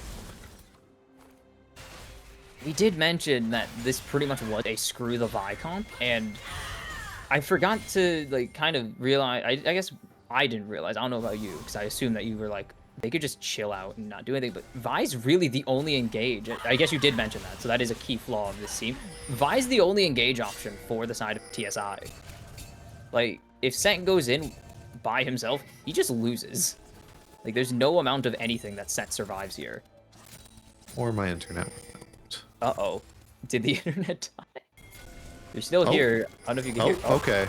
You were still Never here mind. for I don't know. We're good. I what's going can on. see again. Okay, that's crazy. They could just put down so much pressure now. This is a 2-item Dreadnought too. Dead Man's Plate Trundle. He is so fast with the frozen domain. Yeah. Liz, I mean, Denial. Going up to Deny? Met. Going up to Met. Go against Set, but Set is able to just run. Okay, MBK. Flash. He's going crazy.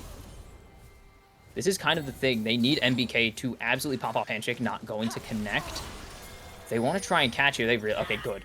I've seen so many Lissandras, especially in, like, mid to low elo, just think they can tank that. And they're like, oh, I'll just get in W ulti myself and it'll be fine. Not realizing you're standing still in the middle of 4 people. They will sack their tier 2. They need to make a play here. Yeah. They need to This catch is kind of this Deny. worry we had of how do you actually engage as this team, right? I mean, at this point, this is one of the positions where Witch just has to full send. They do have Denial basing, so they should be fine. Denial's going to cancel the base. They're saying they can sack this Nexus, or Inhib turret. Geez, not Nexus turrets yet. In exchange for getting this Dragon. But it's not Soul. They will at least get it. Witch is going to have to ulti. They just don't. Don't even ulti. If they win this fight, maybe it'll be worth it in the end, but everyone's escaping right now. Notoriety. Caught out. Oh, Aphelios ult. 3-man Aphelios ulti, and they need to get the hell out of the Dodge chakrams. now. The chakrams. He's red-white. He is more than ready to fight. Denial going to be taken out by RJ, and finally RJ gets a moment.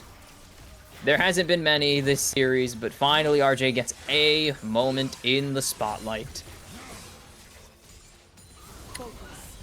Okay, so the plan of just keep killing people over and over again. Why didn't Denial base? They didn't even need them in that fight. Poopsock is dead. Good ulti force.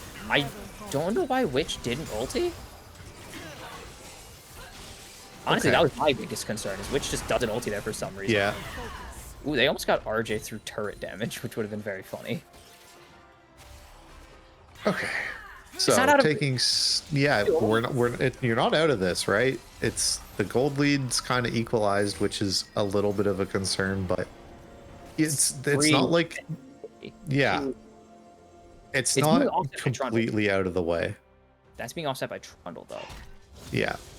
But now your ADC is starting to fall behind because you just handed him a fat kill. So small problem. I don't like this Aphelios build. I'm just gonna make that very clear. Not a fan. No. No.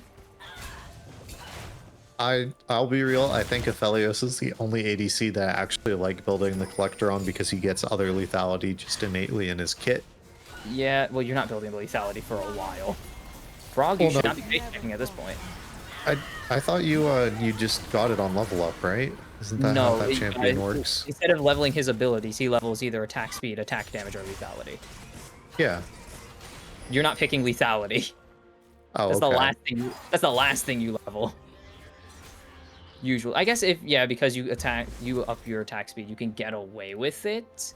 With going no attack speed items for a while. I don't know, I just like the attack speed. It just feels really good. Just a believer in that, but that's just me. But we'll see. I mean, that is Baron spawn. 25 minutes has hit the rift, so there is the purple worm now. And that's kind of the contestation point, right? And how it's going to go. We got to see, is NBK just able to keep dismantling Witch at Black Mass on these side lanes, or is Trundle or somebody able to come up and kind of reveal this pressure? Denial as well on this side lane isn't really getting a huge amount done into Smoke, who is 2 items, has their blood mail done now, as well as this Stride Breaker. So able to try to stick onto people. And yeah, this kind of stall at point now, right? That this team for the Spire doesn't really scale super well, right? There's a lot of really powerful there's a lot of powerful mid-game stuff for this team, but I feel they don't really keep going. So this is the point where I really want them to try and get something and to get this Baron or something, right? They need to try and make a pick somehow. I mean, there's 90 seconds till Dragon spawns, so there's a lot of time on the Rift that I feel like they need to be trying to push a lead. Honestly, this is not even relating to this game in particular, but I'm just wondering why they put Witch on Ziggs when their best 2 games in this series are 100% on 2 utility champions. Like, their best Ari and Lissandra are much more utility focused. Ziggs is exclusively damage focused. It's a very interesting call when, I mean, the farming probably will always just be rough. NBK, very much a very good mid laner on some pretty strong picks. But if you were fine with giving them that lead, like, their finds on Ari were insane. And then I think it's just a comfort thing. Maybe they do gotta be, right? Because Witch is a jungle main, right? Oh, so yeah, I'm like, I wouldn't put, I guess Ziggs because it's a pretty safe laner, but I mean, their best plays have been on these utility their best 2 games have been on these utility champions, and I think they should have just went with that. That's a lot of damage onto Denial already. As the third Trojan, getting so many resets, and you can kind of see the damage is starting to get there, but it's a work in progress at the moment still. Okay, Dragon spawning in just a couple seconds here. I don't think that the Spire is able to force their way in here, but it looks like they're going to try. It's red-white. If they can hit the Aphelios, it might just be GG. Wait, Witch forcing their way in, forcing their own self. Ulti out. Poopsock is going ham. They're going to find RJ, and that means the main damage dealer is going down. Witch with the second form of invulnerability with the redemption will finally fall. That was a big laser coming out from MBK, and now they need MBK to clutch this one out. Notoriety running at Hacks is going to almost find it. The pillar is so big and will get it. Look at the healing coming in from the passive. Notoriety is dead here for the most part. Poopsock is just kind of waiting. He doesn't really want to die at the moment. Denial maybe has this pop-off moment in them. Where is Poopsock's positioning? I mean, there is no peel for her. That is 100% fair. Into Victor and Scent, there is no peel anymore. So I understand, especially because your angle was run into the Victor, so fine. I feel like they could have probably wrapped to meet Denial up in that jungle brush, but honestly, yeah, with the fatalities they've already had, surviving is the most important thing. Is Denial going for it. Doesn't get buffer on all the stun, and MBK's going ham, but now here comes Poopsock Bossman. Does he have enough speed to catch Smoke here? So he doesn't. One on away, Witch trying to make the play onto MBK, but it's just not going to be enough, even with the Frozen Tomb coming in. That is so huge for the side of TSI, as they will get the Drake, move to Soul Point, and get a huge influx of cash onto NBK. Yeah, this game is so close at the moment, right? We see both of these top laners, and I mean, just the whole game, right? Look at the gold lead. It's so close. The dragons are close. Mostly on the Victor, which is concerning. Strawberry Frog has the hostile takeover, and that's going to do a lot. They will give their life for the cause. Ham and Karn trying to go forwards. Poopsock so close to getting that ulti back up. problem is they just don't have anything to catch out anyone right now, really. Yeah, and this should be a Baron now that this support is down. Ooh. That's not And good. yeah, now it's just this thing of, it's always been, right? How are you going to be able to get onto this Victor? How are we going to be able to get onto this backline? And Set is starting to build the correct things. He's building full HP. God, Overlord's blood mail. Very silly item. Yep. Goofy item built to make Mundo unbeatable. There's only like 3 champs in the game that build it. That's potentially one of them, depending on how you want to go about it. Yeah.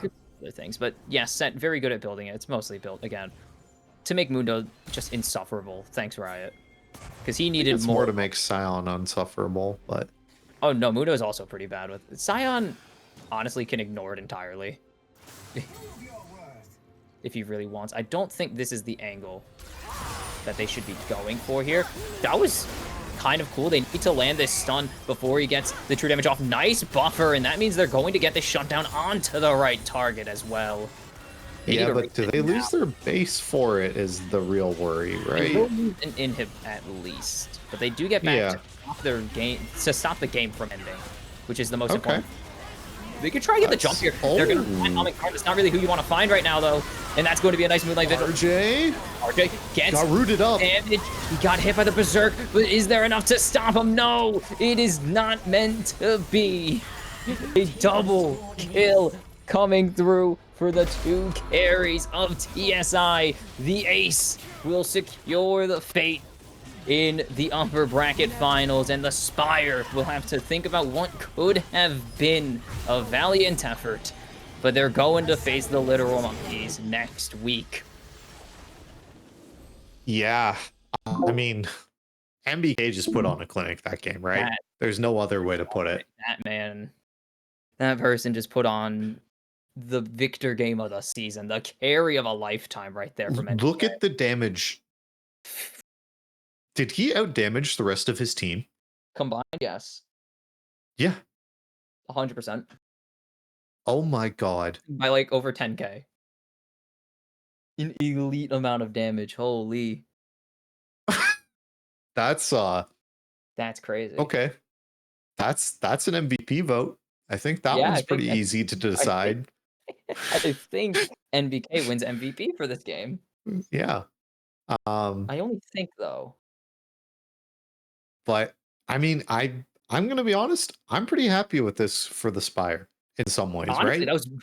I'm considering everyone put him at 2-0. Yeah, especially with your back. If Sugar was here, you might have actually won this game, which is not the fault of which. It's just the situation they were put into. Obviously, you play the hand you're dealt, and that's just how it is. But to 2-1 against the hottest team in the league, when things were absolutely falling apart for you guys with a sub. Is like the definition of holy cow, we can actually maybe make some noise in these playoffs. Yeah, so I don't know. I think for the Spire, this has been a good series. For TSI, it kind of raises like MBK is I think MBK is like obviously probably the best player on this team. He might be one of the best players in the league.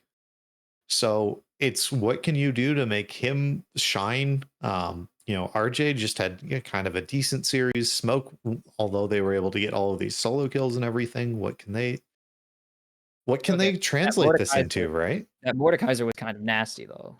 Yeah, the Mordekaiser was nasty and was able to like get things with that lead that they were able to bring out, but there's things you can definitely look at for TSI to improve on. And now you get to watch tomorrow's game of Elysium versus Dorado to see who's going to be your opponents in the upper bracket. It's true. That'll be interesting. I'm here tomorrow, obviously. I was filling in for I don't know who, but somebody. Crewman? I don't know the Saturday team. Sorry, guys. I don't know the Saturday team. I only know the Sunday team, and I don't even know if Chung's here tomorrow, but we'll find out. That's future us problem. Well, yeah. Make sure that you guys tune in tomorrow to catch that up next best of 3 in between Dorado Gaming and Elysium. Elysium, the second seed, taking on the third seed, and Kimchi will be here tomorrow. final BO3 of the season. It's BO5s from here on out, guys. So it'll be hype, hopefully. All right. Well, that's all from us from here at BOL. Thank you from me, Kimchi, and our producer Wookie. Have a wonderful rest of your day, everyone.